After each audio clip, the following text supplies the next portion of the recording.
हाँ जी, hello everyone, welcome welcome welcome. बेटा स्वागत है सभी का आप लोगों का। राजश्री, नीरज, प्रभु, कौशल, वेलकम। बाबा की जय। 1 2 3 4, अरे वाह, वेलकम। आओ स्टार्ट करते हैं। तो गाइज, आज हम स्टार्ट कर रहे हैं अपना बिजनेस लॉ एंड एथिक्स वाला पार्ट। एग्जैक्टली हम पढ़ने वाले हैं अपना बिजनेस लॉ एथिक्स वाला पार्ट। ये एथिक्स वाला पार्ट, बिजनेस लॉ वाला पार्ट आपके 4 पार्ट में डिवाइड है। तो एकदम स्टार्ट करते हैं, यहीं से कंटिन्यू करेंगे सारे के सारे, है ना। चलो आओ स्टार्ट करते हैं। पहली बात, ये आपके पास में बिजनेस लॉ पूरे 4 पार्ट में डिवाइड है। सबसे पहले आता है कॉमर्शियल लॉ। मैं सीधे मुद्दे की बात पे आ रहा हूं भैया, है ना। हेलो, वेलकम, सबका वेलकम भैया, सबका स्वागत। जो देर आया दुरुस्त है, सबका वेलकम बेटा। आइए स्टार्ट करते हैं। हाँ बेटा, पूरा कवर होगा, डोंट वरी। ठीक है, सुनते हैं ध्यान से। तो 4 पार्ट है। पहला पार्ट है कॉमर्शियल लॉ, दूसरा पार्ट इंडस्ट्रियल लॉ, तीसरा हमारे पास कॉर्पोरेट लॉ एंड लास्ट आता है एथिक्स वाला पार्ट। तो आज के सेशन के अंदर हम लोग स्टार्ट करने जा रहे हैं अपना कॉमर्शियल लॉ वाला पार्ट। वेलकम, हेलो बेटा, वेलकम। हाँ बेटा, होगा बेटा, होगा। अब क्या बोलूं बताओ, अवेलेबल रहेगा बेटा। तो आइए स्टार्ट करते हैं गाइस, बिना वक्त गवाए। हम कंटिन्यू कर रहे हैं अपने बिजनेस लॉ वाले पार्ट को। तो मैं आज शुरू कर रहा हूं हमारी क्लास के अंदर, first time in class. Welcome बेटा, वेलकम। हाँ, अरे कौशल, कौशल ने गाना भी गा दिया, जिसका मुझे था इंतजार वो घड़ी आ गई। हाँ बेटा, आ गई घड़ी वो वाली। तो लीजिए गाइस, आज हम स्टार्ट करने जा रहे हैं अपने कॉमर्शियल लॉ का पहला पार्ट। बेसिकली हमें पहले बता चुका हूं, आप जानते हैं, सेवियर रिवीजन सीरीज। इस रिवीजन सीरीज का मेन पर्पस, आपके पास यही है कि आपके सिलेबस को बड़े प्यार से, इत्मीनान से, जल्दी से फिनिश किया जाए, रिवाइज करवाया जाए, ताकि आपकी प्रिपरेशन बहुत बेहतर तरीके से हो सके। तो आइए इसी वे में हम आगे बढ़ते हैं, कंटिन्यू करते हैं। तो बेटा मैं स्टार्ट कर रहा हूं। पहले हमारे पास में आपके Indian contract act, commercial law का इंडियन कॉन्ट्रैक्ट एक्ट का पहला पार्ट जहां से शुरुआत होती है, जहां से आपके लॉ की शुरुआत होती है, प्रैक्टिकल देखो तो टॉपिक का नाम है essential elements of valid contract. Recall करेंगे, पूरा पूरा समझेंगे, बस सुनते रहिए, समझा मैं अपने आप दूंगा, गारंटी है बेटा। आर्यन बेटा, नोट्स वेबसाइट पे अपलोड हो चुके हैं, वहां से डाउनलोड कर सकते हैं बेटा। ठीक है, हाँ जी बेटा, ठीक है, ओके स्टार्ट करते हैं। थैंक यू बेटा, गर्व, अरे वेलकम बेटा। तो स्टार्ट करते हैं गाइस। नॉर्मली हम बात करते हैं यहां पर, सबसे पहले मैं शुरुआत कर रहा हूं अपने essential elements of valid contract के बारे में। सीधा मुद्दे की बात, वो टॉपिक सारे पिक कर लेंगे जिसके ऊपर एग्जामिनर क्वेश्चन बनाने की सोच भी सकता है बेटा, जहां से क्वेश्चन फ्रेम करने की सोच भी सकता है, वो सारे पार्ट पिक करने वाले हैं। उसी में पहला टॉपिक आता है essential elements of valid contract. अब जिन बच्चों ने क्लासेस में पढ़ा उनको प्रॉपर आइडिया होगा, मैंने इस कंसेप्ट को नाम दिया बेटी बहू कंसेप्ट। नॉर्मली सुन लो, उसके बाद ही टॉपिक आपके पास में पूरा चिंदी बन जाएगा। सुनते हैं। पहला वर्ड हमने यहाँ पे अपने पास में क्लास के अंदर कॉन्ट्रैक्ट को, अग्रीमेंट को, ऑफर को, एक्सेप्टेंस, इन्हें कुछ नाम दिए ताकि हमें ऑटोमेटिकली याद हो जाए। तो स्टार्ट करते हैं गाइस। यहां पर नाम दिया था मैंने इसको, वैलिड कॉन्ट्रैक्ट को मैंने नाम दिया था अच्छी बहू। कॉन्ट्रैक्ट को हम कहते हैं अपने पास में बहू, और वैलिड कॉन्ट्रैक्ट को नाम बोलता हूं अच्छी बहू। तो कहते हैं भैया एक बेटी बहू कब बनती है, बेटी बहू बनती है तो उसकी शादी हो जाती है। तो बेटी को नाम दिया था अग्रीमेंट, कॉन्ट्रैक्ट को नाम दिया था बहू, शादी को नाम दिया था एनफोर्सिबल बाय लॉ। तो मीनिंग क्या बन गया था, an agreement which is enforceable by law is known as contract, पहला वर्ड। अब बात आई हमारे पास में, हम पढ़ने वाले टॉपिक नंबर फर्स्ट चैप्टर कौन सा हमारा, असेंशियल एलिमेंट्स के ऊपर। तो असेंशियल एलिमेंट को नाम दिया संस्कार। तो सिंपल सी बात, ऐसे सिंपल सी बात। अब मुझे एक बात बताओ, एक बेटी बहू बनेगी, बहू अच्छी बहू कब बनेगी, जब उस बहू में वो सारे संस्कार होंगे। तो कहने का मतलब, इन शॉर्ट, असेंशियल एलिमेंट जब सारे फुलफिल होंगे तब जाके एक कॉन्ट्रैक्ट, वैलिड कॉन्ट्रैक्ट बनेगा। पहली बात क्लियर होगी, हाँ हाँ बेटे, हाँ। तो बात करते हैं, listen to me guys. Essential element के अंदर हम वन बाय वन, मैं रिवाइज करवा रहा हूं, सुनते रहिएगा ध्यान से। कि पढ़ तो आप लोगों ने लिया, लेकिन फिर भी पूरा पार्ट रिवाइज करा रहा हूं, सुनो ध्यान से। सबसे पहला हमारे पास में आता है लॉफुल ऑफर, लॉफुल एक्सेप्टेंस। अच्छी बहू के संस्कारों में पहला संस्कार, रिप्लाई करो, बताओ मुझे, क्या अगर एक भी संस्कार नहीं हुआ, अगर एक भी एसेंशियल एलिमेंट पूरा नहीं हुआ, तो क्या कोई कॉन्ट्रैक्ट वैलिड कॉन्ट्रैक्ट बनेगा? बोलो यस और नो, जवाब दो बेटा। क्या अगर एक भी एसेंशियल एलिमेंट पूरा नहीं हुआ, तो क्या कोई कॉन्ट्रैक्ट वैलिड कॉन्ट्रैक्ट बनेगा? नहीं बनेगा। इसका मतलब ये सारे एसेंशियल एलिमेंट फुलफिल होने जरूरी है। और अच्छी बात बता देता हूं, यही एसेंशियल एलिमेंट आपके पूरे इंडियन कॉन्ट्रैक्ट एक्ट के चैप्टर के नाम है, चेक करना कभी। आइए स्टार्ट कर। No no no no no, सबने कहा नो सर, एग्जैक्टली। तो पढ़ते हैं बेटा पहला पॉइंट। अब मैं जो बोलूंगा वो सुनते रहना, बस समझते रहना। पहली बात, सबसे पहला आपके पास कंडीशन है लॉफुल ऑफर, लॉफुल एक्सेप्टेंस। तो लॉ कहता है, सुनना, लॉ कहता है एक अग्रीमेंट को कॉन्ट्रैक्ट बनाने के लिए एनफोर्सिबिलिटी चाहिए। दैट मींस अगर आप चाहते हो अग्रीमेंट कॉन्ट्रैक्ट बने, तो उसे लॉ की परमिशन चाहिए, पहली बात। कॉन्ट्रैक्ट को एक वैलिड कॉन्ट्रैक्ट बनाना है, तो ये सारे एसेंशियल एलिमेंट फुलफिल होने चाहिए। क्लियर हो क्या बोल रहा हूं? एग्रीमेंट को कॉन्ट्रैक्ट बनाना है तो वो एनफोर्सिएबल होना चाहिए बाय लॉ, मतलब लॉ से परमिशन मिलनी चाहिए। कॉन्ट्रैक्ट को अगर वैलिड कॉन्ट्रैक्ट बनाना है तो ये सारे एसेंशियल एलिमेंट फुलफिल होने चाहिए। दो बातें क्लियर हुई। अब मुद्दा ये आया कि वैलिड कॉन्ट्रैक्ट ही क्यों बनाए? कॉन्ट्रैक्ट और भी पढ़ते हैं, वॉइड भी पढ़ेंगे, वॉइडेबल पढ़ेंगे। तो बेटा वैलिड कॉन्ट्रैक्ट ऐसा कॉन्ट्रैक्ट होता है जहां पर जो सारी एसेंशियल एलिमेंट को पूरा करता है, प्लस में जिससे लीगल एक्शन लेने का राइट पार्टीज के पास में आ जाता है। कहने का मतलब प्रोमिसर प्रोमिसी एक दूसरे पर लीगल एक्शन लेने का राइट रखते हैं बिकॉज ऑफ वैलिड कॉन्ट्रैक्ट। इसीलिए हम बात करते हैं बार बार वैलिड कॉन्ट्रैक्ट की। तो पहला है हमारे पास में कि ऑफर और एक्सेप्टेंस लॉफुल होना चाहिए। इसका मतलब ये होता है बेटा, सुनना, जब आप लोग अपने ऑफर वाले पार्ट को पढ़ोगे, एक्सेप्टेंस वाला पार्ट रिवाइज कराऊंगा, तो बात बताओ, आप लोगों ने ऑफर में भी लीगल रूल्स पढ़े हैं? हाँ या ना? पढ़े हैं सर, पढ़े हैं। आपने एक्सेप्टेंस में भी लीगल रूल्स पढ़े हैं? बोलो हाँ या ना? पढ़े हैं नहीं पढ़े? भाई ऑफर में भी पढ़े हैं और एक्सेप्टेंस में भी लीगल रूल्स पढ़े हैं। Yes sir no? पढ़े हैं ना? हाँ रिया पढ़े हैं। तो पढ़े हैं इसका मतलब क्या है? अगर वो सारे के सारे लीगल रूल्स, एक ऑफर और एक्सेप्टेंस, उनके जितने भी सारे लीगल रूल्स हैं, अगर वो सारे लीगल रूल्स फुलफिल होंगे, all the rules laid down in the Indian Contract Act for offer acceptance, if fulfilled, then such offer acceptance will be termed as lawful offer, lawful acceptance। बोलो याद रहेगी ये बात। पहला प्रोविजन क्लियर हुआ कि offer acceptance lawful होना चाहिए। होता क्या है, जब ऑफर एक्सेप्टेंस के सारे लीगल रूल्स फुलफिल हो जाएं तो बेटा क्या बन जाएगा? That will be termed as lawful offer, lawful acceptance. Number one clear है? तो अच्छी बहू का पहला संस्कार कौन सा? Lawful offer, lawful acceptance. Next पे आते हैं, आओ भैया अगले पार्ट पे आते हैं। द नेक्स्ट प्रोविजन इज, बोला भैया, intention to create legal relationship. सुनते रहना मेरे लाल, सुनते रहना, समझाना मेरा काम है, टेंशन नहीं लेने का, समझो। आओ पहली बात, नंबर 2 आया intention to create legal relationship. Sir इसका मतलब क्या हुआ? वर्ड समझना। इंटेंशन का मतलब होता है बेटा सोच, है ना? सोच कहीं भी आ सकती है, इसलिए हाँ इंटेंशन इन्हें सोच बोलते हैं। क्या बोला भैया? अगर आप चाहते हो कि एक अग्रीमेंट या एक कॉन्ट्रैक्ट वैलिड कॉन्ट्रैक्ट बन जाए, एक अग्रीमेंट कॉन्ट्रैक्ट वैलिड कॉन्ट्रैक्ट बन जाए, तो सेकंड एसेंशियल एलिमेंट है इंटेंशन होना चाहिए, सोच होनी चाहिए। सोच किसकी? पार्टीज की, प्रोमिसर प्रोमिसी की इंटेंशन होनी चाहिए कि वो आपस में लीगल रिलेशन क्रिएट कर सकें। सर लीगल रिलेशन का मतलब होता है कि पार्टीज एक दूसरे के अगेंस्ट में लीगल एक्शन लेने का राइट रखते हो। मतलब party should have the right, क्या लीगल एक्शन लेने का राइट उनके पास में होना चाहिए कि कल को अगर किसी ने कॉन्ट्रैक्ट तोड़ा तो सामने वाली पार्टी उस पर लीगल केस डाल सकती है। तो ऐसे पार्ट को बोलते हैं intention to create legal relationship.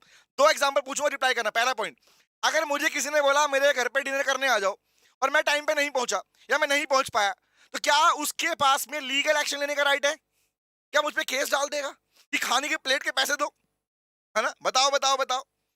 या खाने के प्लेट के पैसे मांग लेगा मुझसे? नहीं मांग पाएगा। क्यों? लीगल रिलेशन नहीं, क्योंकि सोशल आपके पास कॉन्ट्रैक्ट का पार्ट है। सोशल बोलते हैं, इसी को डोमेस्टिक बोलते हैं। लेकिन अगर मैं बोलूं कि आप while you are buying and selling something, कुछ सामान खरीदते बेचते हो जो हर दिन डीलिंग करते रहते हैं, रिमेंबर, तो उस केस में क्या होता है? सोचो एग्जांपल के लिए, आपको क्लासेस सेल की, आपने क्लासेस परचेज की, उसके बाद में अगर मैं बोलूं मैं तो नहीं दे रहा service, then you are having a right, कौन सा? लीगल एक्शन लेने का right. That means very very good. इसका मतलब क्या है कि पार्टीज के पास लीगल एक्शन लेने का राइट होगा, तभी उससे बनने वाला कॉन्ट्रैक्ट वैलिड कॉन्ट्रैक्ट कहलाएगा। नंबर 2 क्लियर हुआ? क्लियर हुआ? वेरी गुड, नाइस केस होगा। अरे वाह भैया, ज्ञानी है बेटा सारे के सारे। चलो, और इसका केस स्टडी हमने क्लास में पढ़ लिया था हमने। थर्ड पे आते हैं। थर्ड प्रोविजन, क्योंकि रिवीजन ले रहे हैं बेटा, हाँ तो हर पार्ट रिवाइज करवाते हैं इसका। नेक्स्ट आता है बेटा, नेक्स्ट एसेंशियल एलिमेंट है लॉफुल कंसीडरेशन। Lawful consideration. अब बच्चे ने बोला अब देखो एक गलती बताऊंगा, गलतियां भी सुनो साथ साथ में रिवीजन के टाइम में, है ना? Very good news. गलती नंबर 1, नॉर्मली हम सुनते हैं कंसीडरेशन का मीनिंग बच्चा बोलता है क्विड प्रो क्यो। Normally consideration meaning something in return, quid pro क्यो मतलब समथिंग इन रिटर्न। क्या यही एक्चुअली लॉफुल कंसीडरेशन है? नहीं बेटा, कंसीडरेशन का सिर्फ मीनिंग है, जहां से कंसीडरेशन वर्ड आया है ना, उस वर्ड को बोलते हैं क्विड प्रो क्यो। लैटिन लैंग्वेज में लिखा है, इसका मीनिंग है it is not lawful consideration. आज के बाद याद रखना, कंसीडरेशन के चैप्टर में भी आपको लीगल रूल्स रिवाइज कराऊंगा और पढ़ाएंगे क्लास के अंदर। तो जितने भी लीगल रूल्स हैं कंसीडरेशन को लेके, अगर वो सारे लीगल रूल फुलफिल होंगे, याद रखना, अगर वो सारे लीगल रूल्स फुलफिल होंगे, तभी आपका कंसीडरेशन एक लॉफुल कंसीडरेशन बनेगा। और उस लॉफुल कंसीडरेशन से बनने वाला अग्रीमेंट या कॉन्ट्रैक्ट वैलिड कॉन्ट्रैक्ट कहलाएगा। बोलो, याद रहेगा, बोलो। तो क्विड प्रो क्यो is just a meaning of your consideration. बोलो क्लियर हुआ बेटा? यस सर ना? समझे कि नहीं? बोलो क्लियर है? तो याद रखना, सिर्फ और सिर्फ एक रूल से काम नहीं चलेगा। चाहे ऑफर के रूल थे, एक्सेप्टेंस के थे, सेम कंसिडरेशन के भी जब सारे रूल फुलफिल होंगे तभी कंसिडरेशन लॉफुल कंसिडरेशन का रूप लेगा। समझ में आया? वेरी गुड, नाइस बेटा। आगे आते हैं। अरे भैया मैं बोल रहा हूँ, प्लीज मैं चैट का रिप्लाई नहीं कर रहा हूँ, ठीक है ना? है ना? बाद में रिप्लाई करूंगा लास्ट में। आगे बढ़ते हैं। तो अभी बस फ्लो में अपने आंसर देते रहो। नेक्स्ट पे आते हैं। अगला प्रोविजन। ये प्रोविजन सीखने का मतलब ये है बेटा कि आप अपने इंडियन कॉन्ट्रैक्ट एक्ट को मजबूत कर रहे हैं बेटा, है ना? Very good, yes sir. Next पे आया, अगला कौन सा प्रोविजन है? नेक्स्ट प्रोविजन है guys, capacity of to contract. Capacity of party से कैपेसिटी कॉन्ट्रैक्ट बोलते हैं। इसी का एक और नाम है, एग्जाम में मिल जाए तो घबरा मत जाना भैया। इसी को बोलते हैं कॉम्पिटेंसी ऑफ पार्टीज। तो व्हाट कॉम्पिटेंसी कैपेसिटी का मतलब क्या है? क्या यहाँ पर फिजिकल कैपेसिटी की बात कर रहे हैं? नहीं कर रहे हैं। यहां बात हो रही है बेटा legal ability of the parties. Normally, the word capacity of parties simply means the legal ability of the parties to enter into a contract. क्या लॉ ने अलाउ किया है कॉन्ट्रैक्ट बनाने के लिए? This is your capacity of party. अगर law ने legally आप लोगों को अलाउ किया कि हाँ आप कॉन्ट्रैक्ट कर सकते हो, वेरी गुड बेटा। मेजर होना चाहिए, साउंड माइंड का होना चाहिए, याद है? Did not disqualified by law ने डिस्क्वालीफाई ना किया हो। ये तीन बातें पढ़ते चैप्टर में हम लोग, याद है? वो रिवाइज कराऊंगा, टेंशन नहीं लेगा। Very good. तो तीन बातें क्या आई? कहने का मतलब क्या है? सिंपल सी बात मेरे डाल, कैपेसिटी ऑफ पार्टीज मतलब भैया पार्टीज के पास में अगर लीगल एबिलिटी है, if they are legally capable to enter, मतलब होता है टू मेक ए कॉन्ट्रैक्ट, कि वो कॉन्ट्रैक्ट बना सकें, तभी कॉन्ट्रैक्ट क्या बन पाएगा? वैलिड कॉन्ट्रैक्ट बन पाएगा, अदरवाइज वैलिड कॉन्ट्रैक्ट नहीं बन पाएगा। इसमें तीन बातें पढ़ते हैं हम लोग मेनली। कौन सी? माइनर नहीं होना चाहिए, साउंड माइंड का होना चाहिए, और डिस्क्वालीफाइड बाय लॉ नहीं होना चाहिए। इसका डिटेल मैं रिवीजन कराऊंगा इस चैप्टर के अंदर, कैपेसिटी ऑफ पार्टीज के अंदर। आगे आए भैया, चलो आगे आते हैं। नेक्स्ट पे कहीं पे लगे शंका तो पूछ लेना मेरे लाल, ठीक है? आगे बढ़ते हैं, नेक्स्ट पे आते हैं। नेक्स्ट वन इज, अगला फीचर कौन सा? अगला संस्कार है बेटा फ्री कंसेंट। अभी एक चीज नोटिस कर रहे हो, ये सारे चैप्टर के नाम है, इंडियन कॉन्ट्रैक्ट एक्ट में लिखे सारे चैप्टर के नाम है। Capacity of parties, consideration, offer, acceptance. देख लो। नेक्स्ट चैप्टर है कौन सा? Free consent. हमारा फीचर कौन सा? Essential element free consent. अब फ्री का मतलब मुफ्त नहीं है यहाँ पे। हाँ सुन लो, फ्री कंसेंट का मतलब, कंसेंट मतलब सहमति। द वर्ड कंसेंट मींस, इसका मतलब होता है सहमति। फ्री मतलब बेटा, फ्री मतलब है if it is not caused bye, अगर आपकी सहमति, जब प्रोमिजर कॉन्ट्रैक्ट करते हैं, जब प्रोमिजर कॉन्ट्रैक्ट करते हैं, उस वक्त पे अगर किसी भी एक पार्टी ने, प्रोमिजर ने या प्रोमिजी ने, किसी भी एक ने अगर 5 चीजों में से कुछ भी यूज किया, कैसे? फर्स्ट है कोएर्सन, याद आया? कोएर्सन में डरा धमका के, अनड्यू इन्फ्लुएंस, प्रेशराइज करके, इनका भी डिटेल रिवीजन लूंगा अलग चैप्टर के अंदर। Undue influence. थर्ड कौन सा? Fraud. Next miss representation and mistake. अगर इन पांचों एलिमेंट को यूज करके कॉन्ट्रैक्ट में पार्टीज की सहमति ली गई, कंसेंट लिया गया, तो याद रखना मेरे लाल, वहां पर उस कंडीशन में कहा जाएगा कंसेंट फ्री नहीं है। एग्जैक्टली बेटा, सेक्शन नंबर 15, 16, 17, 18 एंड 20, क्योंकि 19, section number 19 is about the consequences. Exactly, consequence मतलब भैया कि कॉन्ट्रैक्ट क्या बनेगा, जहां पढ़ते हैं ना वॉइडेबल कॉन्ट्रैक्ट, वो सेक्शन नंबर 19 में लिखा हुआ है प्रैक्टिकली। फ्री कंसेंट का डेफिनेशन सेक्शन कौन सा है? Section number 14 is the section of free consent. Section number 13 is about the consensus idem. 13 सिर्फ म्यूचुअल कंसेंट के बारे में बताता है कि कंसेंसस होना चाहिए। 14 बताता है फ्री कंसेंट के बारे में, डेफिनेशन ऑफ फ्री कंसेंट। कहां जाता है? The consent of party said to be free when it is not caused by coercion, undue influence, fraud, misrepresentation, mistake. इन पांचों में नहीं आना चाहिए। नाइस, क्लियर है? चले। हाँ, प्यार में धोखा देने में क्या आता है? हाँ, किसी पर ऊपर से बेटे, अब प्यार में धोखा जिसने खाया वो बताएगा, मैंने नहीं खाया बेटे ना। यहीं की बात है, यहीं रहने दो, क्यों बाहर निकाल रहे हो? घर पे जाना है बेटा, मैडम पकड़ लेके जाते ही। हाँ, बोलेगी क्या बात कर रहे हो तुम, क्या प्यार प्यार की बातें कर रहे थे। आओ नेक्स्ट पे आते हैं। The next one is guys lawful object. 5 हो गए, रिवीजन कर रहे हैं फटाफट से, किसी में डाउट लगे पूछ लेना, ध्यान रखना, ठीक है? नेक्स्ट पे, हाँ बोला हंसने ना लायक हो, बताओ तुम्हें, मैं खतरे की घंटी बज रही, तुम ऐसे क्वेश्चन पूछते हो? सर क्लियर, ऑल क्लियर, बहुत मत, थैंक यू सौरभ बेटा। नेक्स्ट पे आए, नेक्स्ट इज लॉफुल ऑब्जेक्ट। अब सुनो ध्यान से, क्योंकि रिवीजन का ना टारगेट सिर्फ ये नहीं कि सिलेबस रिवाइज कर रहे हो, सुनो, बहुत सारे कंसेप्ट आपने लॉ में ऐसे जरूर पढ़े हैं जो गलत तरीके से पढ़े हैं। क्या बात कर रहे हो? सच्ची है? द रीजन इज, जब हम लोगों को समझना स्टार्ट करते हैं वहां पे हम गलतियां करते हैं। कुछ वर्ड्स को हम जैसा दिखते हैं वैसा समझ लेते हैं, जबकि लॉ में जो लिखा है उसका मीनिंग कुछ और ही निकल रहा है। तो कहने का मतलब क्या है, उनमें से एक वर्ड है ऑब्जेक्ट। जनरली ऑब्जेक्ट का मतलब लोग समझते हैं कि ऑब्जेक्ट मतलब सिर्फ फिजिकल ऑब्जेक्ट की बात कर रहे हैं। ना ना ना ना ना ना, सुनो। ऑब्जेक्ट का मतलब लॉ में क्या होता है बेटा, गुड्स एंड सर्विस। ध्यान रखना, गुड्स भी और सर्विस भी। इन शॉर्ट, जब आप कंसिडरेशन करते हो, दैट मींस लेन देन करते हो, बदले में एक्सचेंज कर रहे हो, कि मैंने आपको कोई सामान बेचा, मैंने आपको फोन बेचा एग्जांपल, आपने मुझे पैसा दिया, तो फोन क्या कहलाएगा, ऑब्जेक्ट कहलाएगा। मैंने आपको क्लासेस दी, सर्विस। तो गुड्स और सर्विस मिलके बनती है ऑब्जेक्ट। अब क्वेश्चन ये आया कि जो अगर आप चाहते हो कि कॉन्ट्रैक्ट वैलिड कॉन्ट्रैक्ट बने, तो बेटे ऑब्जेक्ट भी लॉफुल होना चाहिए। ऑब्जेक्ट भी लॉफुल होना चाहिए। अब लॉफुल कब होगा, लॉफुल कब होगा, क्या लॉफुल की कोई डेफिनेशन होती है सर? ना ना ना, सुन लो, आ जाओ। लॉफुल कब होगा, लो ने बोला भैया सिंपल सी बात, आपका ऑब्जेक्ट लॉफुल तब होगा जब ये अनलॉफुल नहीं होगा। बोलो क्या मजाक किया है ना, आगे बढ़ो। ये अपोज टू पब्लिक पॉलिसी, आम जनता की पॉलिसी अगेंस्ट में नहीं होना चाहिए। ये इमोरल एनएथिक नहीं होना चाहिए। इलीगल, इलीगल का मतलब क्या होता है, क्या होता है इलीगल का मतलब? इलीगल का मतलब होता है बेटा, दो वर्ड याद रखना इलीगल के लिए, आगे ही बढ़ाएगा ये वाला हमारे पास। इलीगल का मतलब जिसे लॉ ने करने से मना किया, which is forbidden by law and which is also punishable by law, जिसको मना भी किया गया और पनिशमेंट भी है अंडर द आईपीसी, क्रिमिनल, हाँ लटका देंगे। तो दैट इज, जब दोनों चीजें आएंगी दैट इज इलीगल। तो कहने का मतलब क्या है लाल, सिंपल सी बात, इलीगल नहीं होना चाहिए, फ्रॉडुलेंट नहीं होना चाहिए। अगर इनमें से नहीं है तो लॉफुल है, अगर इनमें से कट अकाउंट हो गया तो लॉफुल नहीं है। और इस बारे में डिटेल डिस्कशन होगा, चैप्टर आएगा legality of object and consideration, जहां पर अपोज टू पब्लिक पॉलिसी पे मैं आपको 13 प्रोविजन है जो रिवाइज कराऊंगा, उसके बाद गारंटी है बेटे एक भी गलत नहीं हो क्वेश्चन एग्जाम में। चलें आगे बढ़े। हाँ सर, मुझे आज तक लो समझ नहीं है, आपकी क्लास आज से कंटिन्यू करूंगा तो पास हो जाऊंगा क्या? बेटा पास नहीं होने का टारगेट हमारा चाहिए, लंबी दौड़ मारेंगे डेफिनेटली, पासिंग का टेंशन नहीं लेने का बेटा। हाँ चले आओ, जब बेटा चांद तक छलांग मार रहे हैं तारों की टेंशन क्यों ले, है ना? और नहीं तो तारे पास हैं बेटा, चांद तो हमारे पास वो है जो हमारा टारगेट है मेन, स्कोरिंग वाला, है ना? आइए crystal clear, thank you very much. आओ चलो कर बेटा, सिर्फ फॉरबिडन बाय लॉ इलीगल नहीं होता, forbidden and punishable is illegal, याद रहेगा, क्योंकि फॉरबिडन को ही बोलते हैं नॉट एनफोर्सिएबल बाय लॉ, याद रखना। The word forbidden itself means not enforceable, not enforceable मतलब नॉट परमिटेबल बाय लॉ, याद रहेगा। हाँ रमजी कह रही आपकी ऑफलाइन क्लास कहाँ होती है? बेटा यही होती है, तुम ही मेरे ऑफलाइन के बच्चे हो। क्या बात, ऑफलाइन ऑनलाइन क्या दिल से दिल जुड़ते हैं बेटा। आओ आगे बढ़ते हैं। हाँ तुम ही तो लाड लियो बेटा, आगे आओ। नेक्स्ट क्या है, अगला प्रोविजन कौन सा? Next is agreement not expressly, ये वर्ड बड़ा ध्यान से पढ़ना, आओ दिखाता हूं क्या है।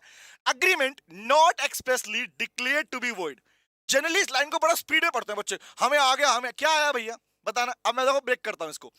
अग्रीमेंट नॉट एक्सप्रेसली, एक्सप्रेसली का मतलब होता है बेटा जिसे बोलकर लिखकर किया होगा, बाय वर्ड्स और रिटन, जिसे बोलकर या लिखकर बताया गया होता है, जिसे बोलकर या लिखकर बता दिया गया उसे बोलते हैं बेटा अपने पास एक्सप्रेस। डिक्लेयर्ड वर्ड आता है बाय कोर्ट, जब भी कहीं पे आपको डिक्लेयर्ड वर्ड दिख जाए दैट मींस वहां पे कोर्ट की बात की जा रही है। वॉइड का मतलब क्या है, नॉट एनफोर्सिबल। बिना आगे पढ़े देखो ना, रिवीजन करने का बेस्ट तरीका, आगे पढ़ना बाद में, पहले समझ लो। तो अगर मुझे बताओ एक्सप्रेसली मतलब बोलकर लिखकर किया गया काम, डिक्लेयर मतलब by court, order by court, void का मतलब नॉट एनफोर्सिबल। तो लॉ ने क्या बोला, बोला भैया अगर वैलिड कॉन्ट्रैक्ट की बातें कर रहे हो तो कहने का मतलब क्या है, वो अग्रीमेंट या वो कॉन्ट्रैक्ट वॉइड डिक्लेयर नहीं होना चाहिए। मतलब एक बात बताओ, आप पढ़ रहे हैं इंडियन कॉन्ट्रैक्ट एक्ट, लेकिन क्या देश में एक ही एक्ट है क्या? हाँ कह रहा प्रो मैक्स। अरे भैया आपके एनर्जेटिक लेक्चर की वजह से मेरा भी नींद उड़ गया, उड़ना चाहिए, उड़ा देंगे नींद, मोहल्ले वालों की नींद उड़ाएंगे बेटा। सुनो ध्यान से बात करते हैं, जवाब दो मुझे क्या एक ही एक्ट है इंडियन कॉन्ट्रैक्ट? हाँ एक्ट तो बहुत सारे हैं। तो मुझे एक बात बताओ, इंडियन कॉन्ट्रैक्ट एक्ट के अलावा भी, इंडियन कॉन्ट्रैक्ट एक्ट के अलावा भी जो बाकी एक्ट है, मैरिज एक्ट है, कंपनीज एक्ट है, इंसॉल्वेंसी एक्ट है, एलएलपी एक्ट है, तो डिफरेंट एक्ट्स हैं। तो कहने का मतलब किसी भी एक्ट में अगर किसी कॉन्ट्रैक्ट को एनफोर्स नहीं किया गया होगा, जवाब देना, अगर किसी भी और एक्ट के अंदर, अगर किसी भी और एक्ट के अंदर किसी कॉन्ट्रैक्ट को परमिशन नहीं दी होगी, एनफोर्सिबल नहीं होगा, तो जवाब दो क्या इंडियन कॉन्ट्रैक्ट एक्ट में वो एनफोर्सिबल होगा? सोचना ध्यान से, क्या यहां पर उसे वैलिड कॉन्ट्रैक्ट का नाम देंगे? बोलो yes sir no. No no no no no no no no no no no no no, नहीं करेंगे। लॉ ने क्या बोला? लॉ ने वर्ड लिख दिया नॉट एक्सप्रेसली, दैट मीन्स भैया वॉइड नहीं होना चाहिए। अगर बाकी एक्ट ने परमिशन दिया है तो यहां भी वो परमिटेबल होना चाहिए, अगर नहीं है तो कॉन्ट्रैक्ट वैलिड नहीं बनेगा। बोलो क्लियर हुआ? वेरी गुड, गाना भी गाया तूने। No no no no no, आओ आगे बढ़ते हैं। नेक्स्ट इज गाइस, अगला प्रोविजन कौन सा? अगला प्रोविजन है बेटा, मैंने पहले बोला ये सारे चैप्टर के नाम है मेरे लाल। मैंने आज की क्लास की शुरुआत इससे इसलिए की क्योंकि मैक्सिमम पोर्शन के अंदर essential element of valid contract ही वो टॉपिक है बेटा जो तुम्हारे पूरे कॉमर्शियल लॉ का बेस बनता है, पूरे कॉमर्शियल लॉ का। और ना सिर्फ कॉमर्शियल लॉ का, बाकी अदर लॉज में भी इनके words back to back repetition में आते हैं। वहां पे कंसिडरेशन वर्ड पढ़ते हो आप लोग तो उसका मतलब कहां पे आता है? मतलब यहां पर आता है। वहां ऑफर वर्ड पढ़ते हो, ऑफर वर्ड कहां पे आता है? यहां पे आता है। इसलिए मैंने यहां से स्टार्ट किया। हाँ हाँ। बताओ, गाना गा रहे राम आराम सी। और बताओ, ये गाना थोड़ी गाऊंगा ओंटा वहां। हाँ? आओ सुनो, आगे आता हूं। अगला provision guys, possible to perform. सोच के देखना, बताना मुझे, है ना। दो पार्टीज हैं, प्रोमिसर प्रोमिसी, क्योंकि आपके पास में कॉन्ट्रैक्ट में पार्टी का मतलब क्या है? Promisor promisee. प्रोमिसर को ही ऑफर कहा जाता है, उसी को क्या बोलते हैं? प्रपोजर। प्रोमिसी को क्या बोलते हैं? एक्सेप्टर या प्रोमिसी। तो मुझे जवाब दो, पार्टीज प्रोमिसर प्रोमिसी आपस में कोई कॉन्ट्रैक्ट करे, चांद तारे तोड़ के लाएंगे, है ना। जाने मन गर्लफ्रेंड को वादा कर रहा है 2 लाख रुपए दे दे, चांद तारे तोड़ के लेके आऊंगा। टेल मी, ये ऑफर था, उसने एक्सेप्ट भी कर लिया, पैसे भी, कंसिडरेशन भी है, बट क्या मुझे बताओ it is possible to perform? बताओ बताओ बताओ। या I will put it life into dead body, मैं किसी डेड बॉडी में जान डाल दूंगा फॉर 2 लाख रुपीज। भाई ऑफर है, एक्सेप्टेंस, कंसिडरेशन सब कुछ है, but can you please tell me possible to perform है? नहीं है। इसलिए लोग कहता है भैया अगर दो पार्टीज अपना कॉन्ट्रैक्ट कर रहे हैं और वो पॉसिबल नहीं है, उसे परफॉर्म मतलब होता है फुलफिल, उसे पूरा करना, फुलफिल करना पॉसिबल नहीं है। तो याद रखना बेटा, इसलिए आप लिखते भी हो इम्पॉसिबिलिटी ऑफ परफॉर्मेंस। अगर कोई कॉन्ट्रैक्ट पूरा नहीं हो सकता, सुनना क्या बोल रहा हूं, सुन लो खाली। Impossibility of performance makes a contract void, वो उसे वॉइड बना देगा। वॉइड का मतलब होता है नॉट एनफोर्सिएबल बाय लॉ, जिसे परमिशन नहीं देगा काका अंकल, है ना। कोर्ट कौन? कोर्ट हमारा काका, काका परमिशन नहीं देगा उसको। बोला क्लियर हुआ? हाँ। फॉर एग्जाम्पल प्यार में बात का, हाँ, बता कैसी कैसी रात को प्यार की बातें नहीं करते बेटा, रात को नींद की बातें करते हैं, है ना। अभी नींद की बात भी नहीं करूंगा मैं। चलो आगे आते हैं। लीजिए गाइस, अगले पार्ट पे आता हूँ। लास्ट फीचर है असेंशियल एलिमेंट, खत्म। इतना ही था रिवीजन। आओ फिर उसके बाद नेक्स्ट टॉपिक रिवीजन उठाऊंगा। जितना ज्यादा कवर करेंगे उतना जल्दी खत्म होगा, टेंशन नहीं लेने का, है ना। बट एक क्वेश्चन, एक टारगेट आपको दूंगा, जो जो यहाँ पे रिवाइज करते रहेंगे उसके बाद में उसके क्वेश्चन प्रैक्टिस जरूर करने हैं, याद रखना। आओ, रात को नींद नहीं आती कहाँ? हाँ बेटा, ले गई नींद, रात की रानी आएगी, धक्का दे के जाएगी, बेड से तुम्हें गिराएगी। आगे सुनो, नेक्स्ट इज लीगल फॉर्मेलिटीज।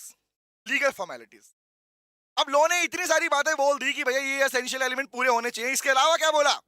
इसके अलावा बोला मेरे लाल लीगल फॉर्मेलिटीज। अब नॉर्मली कहीं भी लॉ के अंदर कहीं भी ये नहीं लिखा हुआ कि कॉन्ट्रैक्ट हमेशा रिटर्न में होना चाहिए, पता है ना। कॉन्ट्रैक्ट हमेशा रिटर्न में होना चाहिए, ऐसा लॉ में नहीं लिखा हुआ, हमेशा वर्ड नहीं लिखा हुआ। क्योंकि आप पढ़ते हैं, टाइप ऑफ कॉन्ट्रैक्ट पढ़ाऊंगा, रिवाइज कराऊंगा, वहां लिखा हुआ पढ़ते हैं आप लोग कि कॉन्ट्रैक्ट बोलकर भी होता है, बिना बोले भी होता है, इंप्लाइड, बोलकर एक्सप्रेस। लेकिन मुझे एक बात बताओ, अगर किसी कॉन्ट्रैक्ट में, एग्जांपल के लिए एक एक्ट है, नाम सुनना, हम पढ़ रहे हैं कॉन्ट्रैक्ट एक्ट, एक एक्ट है ट्रांसफर ऑफ प्रॉपर्टी एक्ट। आप नहीं पढ़ोगे, आपके सिलेबस में नहीं है, अब सुन लो। एक एक्ट है ट्रांसफर ऑफ प्रॉपर्टी एक्ट 1882। वो एक्ट बात करता है बेटा किसकी? सुनना, एग्जांपल है इसका, वो ऐसे नहीं सुना रहा हूं। हाँ यस, टॉप आया, वेरी गुड, नाइस चेतन। हाँ, तो वो एक्ट बात करता है sale and purchase of immovable goods की, भाई लैंड की, बिल्डिंग की सेल परचेज होती है ना, उसकी बात करता है वो। वहां पर सेक्शन है सेक्शन 464, जिसमें लिखा हुआ है कि भैया अगर कोई इमूवेबल प्रॉपर्टी खरीद रहे हो, बेच रहे हो, खरीदते हो या बेचते हो, तो उसका वो प्रॉपर्टी का जो कॉन्ट्रैक्ट है ना, वो रिटर्न में होना चाहिए, उस पर स्टैंप होनी चाहिए, as per Indian stamp act, stamp होनी चाहिए, सिग्नेचर स्टैंप होनी चाहिए, सिग्नेचर होनी चाहिए, अटेस्ट होना चाहिए। नाउ प्लीज टेल मी, अगर वहां की रिक्वायरमेंट है कि अगर आप लैंड बिल्डिंग वगैरह बेच रहे हो, लैंड बेच रहे हो, खरीद रहे हो, तो उस केस में रिक्वायरमेंट लिख दी, लीगल रिक्वायरमेंट, कि वो रिटर्न में होना चाहिए। तो जवाब दो, अगर किसी एक्ट, किसे क्या बोलते हैं पता क्या बोलते हैं, सुनना, इसे कहते हैं if it is a statutory requirement. Statutory मतलब स्टैट्यूट मतलब एक्ट की रिक्वायरमेंट है। अगर ये किसी एक्ट की रिक्वायरमेंट है कि कोई स्पेसिफिक कॉन्ट्रैक्ट रिटर्न, रजिस्टर्ड और साइन होना चाहिए, तो जवाब दो बेटा, अगर वो साइन नहीं हुआ, अगर वो स्टैंप नहीं लगा, या अगर वो रिटर्न में नहीं हुआ, तो जवाब दो, क्या वो कॉन्ट्रैक्ट वैलिड कॉन्ट्रैक्ट बनेगा? बोलो यस सर नो। नहीं बनेगा। तो याद रखना, लोगों ने क्या बोला भैया, वैलिड कॉन्ट्रैक्ट के लिए रिक्वायरमेंट है कि कॉन्ट्रैक्ट का आपके पास जो स्टैट्यूटरी रिक्वायरमेंट है, वो स्टैट्यूटरी रिक्वायरमेंट फुलफिल होनी चाहिए, चाहे रजिस्टर्ड करना हो, अटेस्ट करना हो, राइटिंग में हो, वो सारा, otherwise that shall not be enforceable by law. बोलो क्लियर हुआ? सबने रिप्लाई भी कर दिया, no no no no no no no no no no no no. हाँ, सर एग्जांपल बहुत अच्छे देते हैं, लाइव कभी नहीं भूलेंगे लोगों को। बेटे भूलना भी नहीं है, एग्जांपल के ऊपर जिंदगी टिकी। हाँ, चलो आओ नेक्स्ट पे आते हैं। तो लीजिए भैया, एक और आया, आजा आजा आजा। Next is certain. ये वर्ड है ना, तो सर्टेन, सर्टेन का मतलब क्या निकालते हो? निश्चित। तो लो में क्या लिख के आओगे? क्या लिख के आओगे? सर्टेन लिख के आओगे। इसका मतलब समझो ध्यान से, रिवीजन का पार्ट मतलब समझो ध्यान से इस बात को, है ना? हाँ, यस विजय, प्रोमिस नोट, यस रिटर्न में होना चाहिए, नेगोशिएबल इंस्ट्रूमेंट, वेरी गुड। आओ सुनते ना ध्यान से बेटा, पॉइंट नेक्स्ट। एक बात बताओ, सर्टेन मतलब यहां पर है टर्म्स एंड कंडीशंस। आप कोई कॉन्ट्रैक्ट कर रहे हो तो क्या, अब मैं एक लाइन बोलूंगा, लाइन का रिप्लाई करना, ठीक है? I want to sell you something. I want to sell you something for whatever amount you wants to pay. क्या बोला क्या बोला? I want to sell you something, something for whatever amount you wants to pay. मैं कुछ बेचना चाहता हूं, जो तुम पैसा देना उसके ऊपर। टेल मी, क्या यहां पर ऑब्जेक्ट और प्राइस मिसिंग है या है? बताओ, प्रेजेंट है या मिसिंग है? Very good. हाँ, रमजी बेटा केस स्टडी अलग से लूंगा रिवीजन पार्ट में, है ना? हाँ, टेल मी, उस केस स्टडी में पूरा एक पार्ट ले लेंगे, कितने कौन से इंपोर्टेंट केस स्टडी सब ले लेंगे। मिसिंग है तो बेटा याद रखना। अब मुझे बताओ, तो क्या अगर मैं कहूं I want to sell you something for whatever amount you wants to pay, एक ये बोला, एक और बोलता हूं, I want to sell my laptop to you for some rupees. यहां क्या मिसिंग है? ऑब्जेक्ट मिसिंग है, प्राइस मिसिंग है। साथ साथ प्रैक्टिस भी करो ना एंड टू एंड रिवीजन के टाइम में। हाँ, क्या मिसिंग है?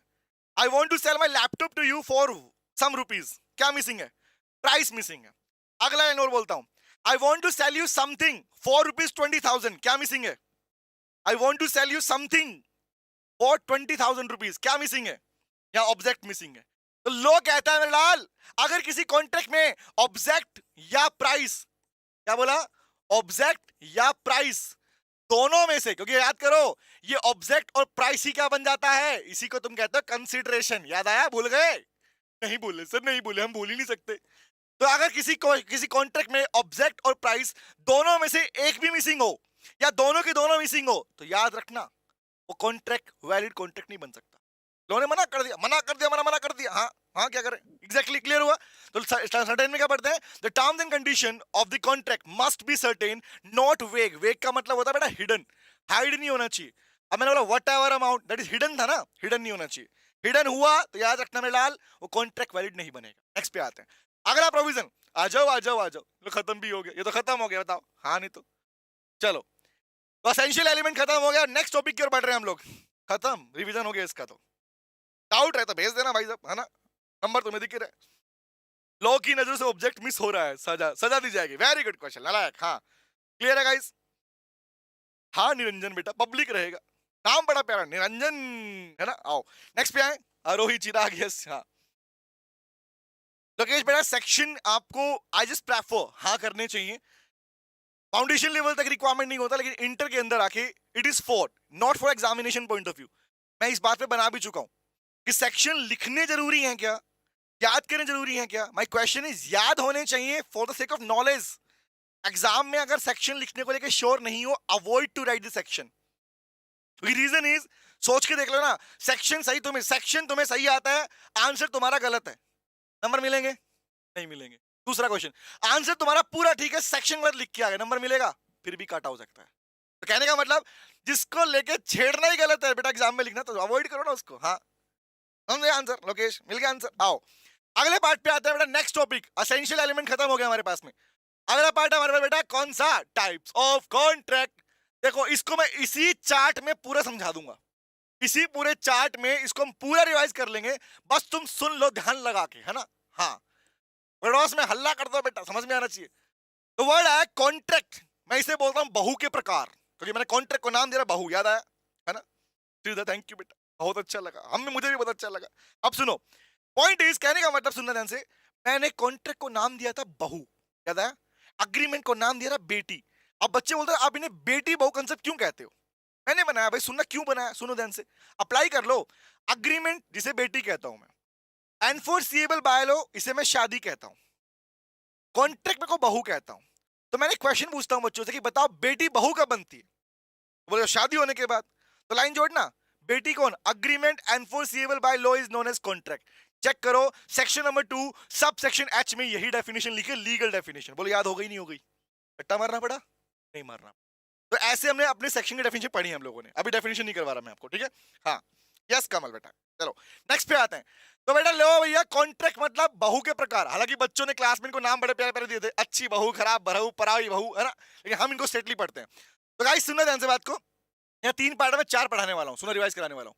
पहला, कॉन्ट्रैक्ट को डिवाइड किया गया, कैटेगरीज हैं, on the basis of validity, on the basis of formation, on the basis of performance, या इसी को बोलते हैं ऑब्लिगेशन, याद रखना। तो ऑब्लिगेशन या परफॉर्मेंस के बेस पर कॉन्ट्रैक्ट डिवाइड किया गया। तो ये मत मिस करना कि ऑब्लिगेशन का पार्ट भी बनता है।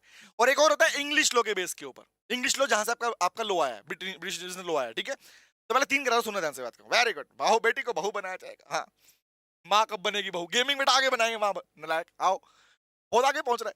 तो पॉइंट पे आता है, नेक्स्ट पे आता है गाइस, अगला प्रोविजन, टाइप्स ऑफ कॉन्ट्रैक्ट्स। तो कैटेगरी नंबर 1 में आता है हमारे पास में on the base of validity के पॉइंट के ऊपर। सुनते रहना, पूरा पार्ट रिवाइज करा रहा हूं, सुनना ध्यान से। पहला प्रोविजन, कॉन्ट्रैक्ट वैलिड कब कहलाएगा? अब मुझे बताओ, तुम बताओ मुझे, कॉन्ट्रैक्ट वैलिड कब होता है?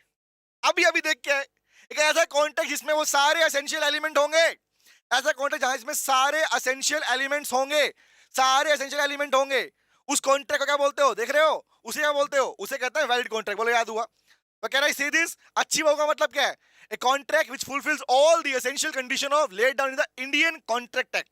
जो कॉन्ट्रैक्ट सारी एसेंशियल कंडीशन को फुलफिल करे, ऑल द एसेंशियल कंडीशन जो फुलफिल कर दे, उसे कहते हैं बेटा क्या? Valid contract. बोलो याद रहेगा, नंबर 1। नंबर 2 पे आओ, अगला है, हाँ सेक्शन नंबर 10 है बेटा, यस एग्जैक्टली, हाँ अगला है void contract. Void contract, void का मतलब क्या सीखा फिर? रट्टा मारोगे? नहीं, सुनो ध्यान से, वॉइड के साथ में अग्रीमेंट नहीं लिखा, सुन लो। बच्चों को डाउट आता है वॉइड अग्रीमेंट में फर्क क्या है, कॉन्ट्रैक्ट में फर्क क्या है? सुन लो, वॉइड अग्रीमेंट, वॉइड कॉन्ट्रैक्ट, दो डिफरेंट टर्म्स हैं गाइस। अग्रीमेंट बेटी को बोला मैंने, कॉन्ट्रैक्ट बहू को बोला मैंने, सेम थोड़ी होगी। तो वॉइड कॉन्ट्रैक्ट क्या है और वॉइड अग्रीमेंट क्या है? एक अग्रीमेंट, एक बेटी की शादी नहीं हुई, मतलब N agreement which is not enforceable by law. एक अग्रीमेंट को जिसने लॉ ने एनफोर्स किया ही नहीं, तुम बोलो चांद तारे तोड़ के लेके आओगे, ये अग्रीमेंट क्या होगा? एनफोर्स करेगा लॉ इसको? नहीं करेगा, तो कॉन्ट्रैक्ट नहीं बन पाया। जो जो अग्रीमेंट कॉन्ट्रैक्ट नहीं बन पाया उसे बोलते हैं वॉइड एग्रीमेंट। लेकिन जो कॉन्ट्रैक्ट, जो एग्रीमेंट कॉन्ट्रैक्ट तो बन गया, लेकिन कुछ ऐसा हो गया, डेथ हो गई, इंसॉल्वेंसी हो गई, रिमेंबर लॉ में चेंज आ गया, चेंज इन लॉ। कोविड याद है? कोविड लॉकडाउन है ना, उस टाइम बहुत सारे कॉन्ट्रैक्ट नहीं हो पाए बिकॉज ऑफ लॉकडाउन, है ना? किसी का सामान नहीं पहुंच पाया, ट्रांसपोर्टेशन, किसी का कॉन्ट्रैक्ट पूरा नहीं हो पाया, तो किसकी वजह से हुआ वो सारे एग्रीमेंट कॉन्ट्रैक्ट क्या हो गए होंगे? Change in law. Lockdown, Covid lockdown लगाया था, याद है? वेरी गुड बेटा, वो अलग पार्ट है विजय, वो अलग पार्ट है बेटा। हाँ, तो वर्ड क्या समझना ध्यान से, तो वॉइड कॉन्ट्रैक्ट का मतलब क्या guys? Simply on happening of certain circumstances, exactly बेटा। तो अगर ऐसा कुछ भी हो गया इसके बाद में, एक कॉन्ट्रैक्ट जो पहले वैलिड था, और happening of certain circumstances, it ceases to be enforceable by law. Line पढ़ी आप लोगों ने? ए कॉन्ट्रैक्ट विच सीज मतलब स्टॉप, जिसे रोक दिया गया, एनफोर्सिएबल बाय लॉ, जैसे लॉ एनफोर्स करने से रोक देगा बेटा, उसे क्या बोलेंगे? Void contract. बोलो क्लियर हुआ? इसमें एग्जांपल है, क्लास में याद है, छुई मुई एग्जांपल, शादी होने वाली थी मेरी, भूल गए? याद है ना? याद है? उसकी डेथ हो गई थी, अब बताओ मर गई, मैं कहूँ शादी करूं छुई मुई से करूं, पॉसिबल है क्या? नहीं पॉसिबल। तो कहने का मतलब क्या? कॉन्ट्रैक्ट वॉइड हो गया, है ना? हाँ, कमल मैं सिखा दूंगा, डोंट वरी, मैक्सिमम सिखाने का तरीका। आगे अभी देखो, जो जो चल रहा है उस पर फोकस कर ले बेटा, कर लेटिन में आगे ना भाग बेटा, रिवीजन ले रहा हूँ, पूरा टेंशन क्यों ले रहा है ना? मैं हूं ना, टेंशन लेने का, अपुन तुम्हारे साथ खड़ा है। नेक्स्ट पे आओ, अगला प्रोविजन है वॉइडेबल कॉन्ट्रैक्ट। अच्छा, वॉइडेबल की बात कर रहे हो, क्या था? 5 केसेस जब प्रोमिजर प्रोमिजी में ये 5 element, coercion, undue influence, fraud, misrepresentation, mistake, याद है 15, 16, 17, 18, 20 इन सेक्शन को अगर यूज करके किसी की सहमति ली गई तो याद रखना कॉन्ट्रैक्ट वर्डेबल बनता है, लेकिन अक्सर बच्चे इसका मीनिंग गलत पढ़ते हैं। डैम श्योर गारंटी है तुम में से मैक्सिमम लोगों के पास में वर्डेबल कॉन्ट्रैक्ट का मीनिंग गलत होगा। क्या बात कर रहे हो ही नहीं सकता, होता है। सुनो, वर्डेबल कॉन्ट्रैक्ट एक्चुअली कोई कॉन्ट्रैक्ट नहीं है।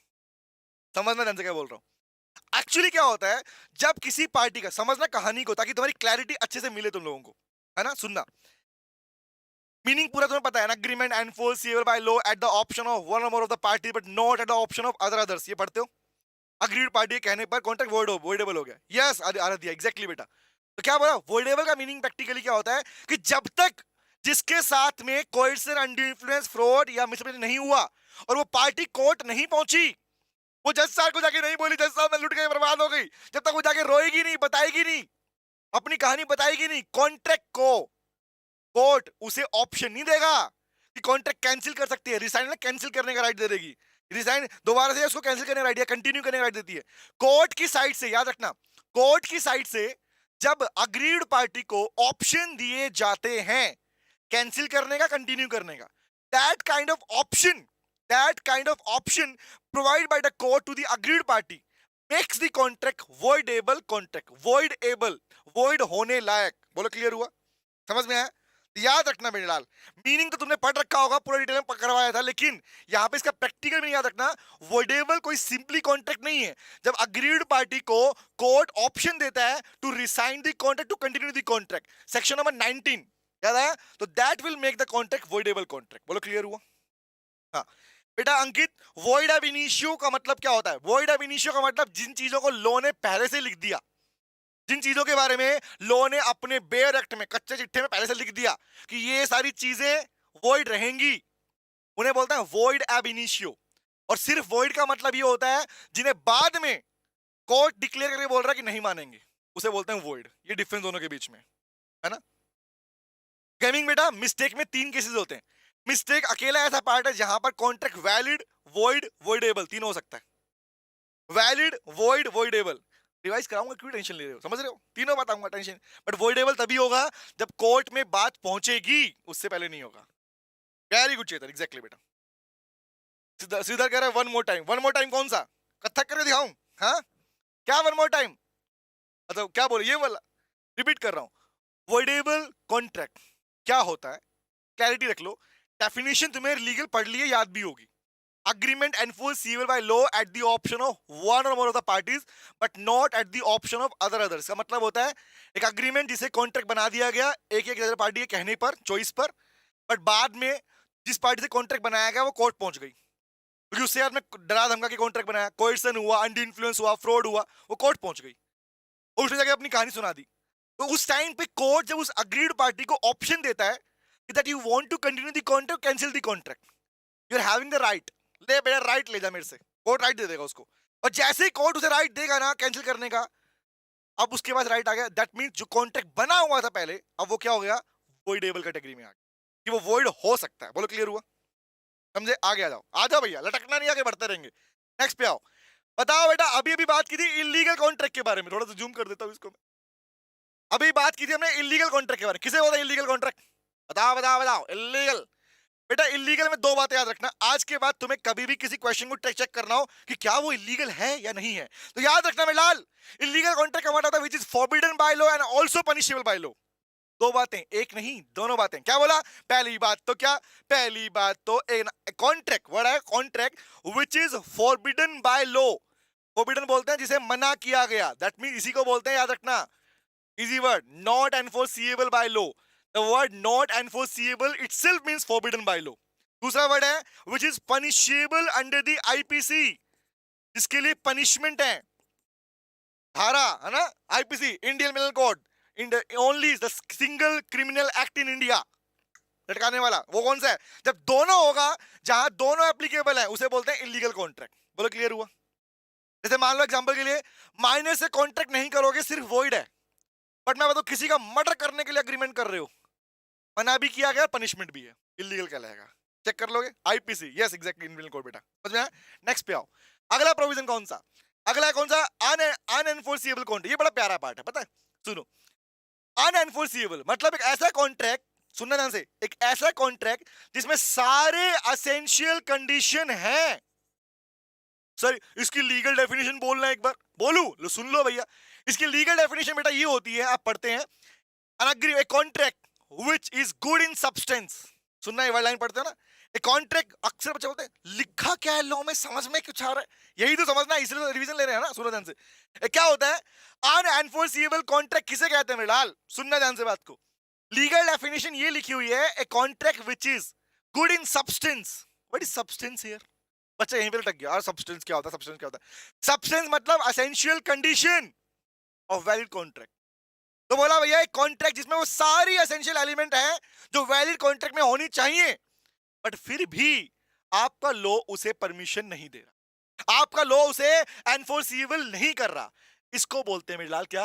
अनएनफोर्सिबल कॉन्ट्रैक्ट। यहां पे एक वर्ड आता है लिमिटेशन एक्ट 1963। क्या होता है लिमिटेशन एक्ट? सुना ध्यान से, आपने डेफिनेशन में एग्जांपल में लिखा होगा, a contract barred by limitation act. क्या होता है मतलब? सुन लो, इंडिया में एक एक्ट है बेटा अलग से, क्या नाम है? Limitation act. लिमिट लगाता है वो कि ये नहीं कर सकते, वो नहीं कर सकते, याद है? अभी पढ़ेंगे कंसिडरेशन में, आगे पढ़ेंगे। मूवेबल गुड्स का लोन रिकवर नहीं होगा 3 साल के बाद, नहीं होगा। इमूवेबल 12 साल के बाद। ये क्या है? लिमिटेशन। ये कर पाओगे नहीं कर पाओगे। तो एक्चुअली ये लिमिटेशन क्या बता रहा है, सुनना ध्यान से, एग्जांपल दूंगा, एक बात क्वेश्चन रिप्लाई करना ताकि तुम्हें क्लैरिटी मिल जाए। एक कंपनी एक कॉन्ट्रैक्ट बना रही है, सुनना, कंपनी एक पढ़ाऊंगा बाद में, रिवाइज कराऊंगा, है ना? सुनना सुनना सुनना सुनना, एक कंपनी एक कॉन्ट्रैक्ट बना रही है मेरे लाल, और वो कंपनी सारे एसेंशियल एलिमेंट को फुलफिल कर रही है। सुनना ध्यान से, सारे जितने पढ़े हम लोगों ने। फिर भी जब बाद में चेक किया तो कंपनी के मेमोरेंडम ऑफ एसोसिएशन में लिखा हुआ न था कि कंपनी ऐसे कोई कॉन्ट्रैक्ट नहीं कर सकती। अब जवाब दो, मतलब कंपनी सारे एसेंशियल एलिमेंट को फुलफिल कर रही है, फिर भी कंपनी का मेमोरेंडम उसे अलाउ नहीं कर रहा कि तू कॉन्ट्रैक्ट कर ले। जवाब दो, क्या वो कॉन्ट्रैक्ट वैलिड होगा, वॉइड होगा, या अनएनफोर्सिबल होगा?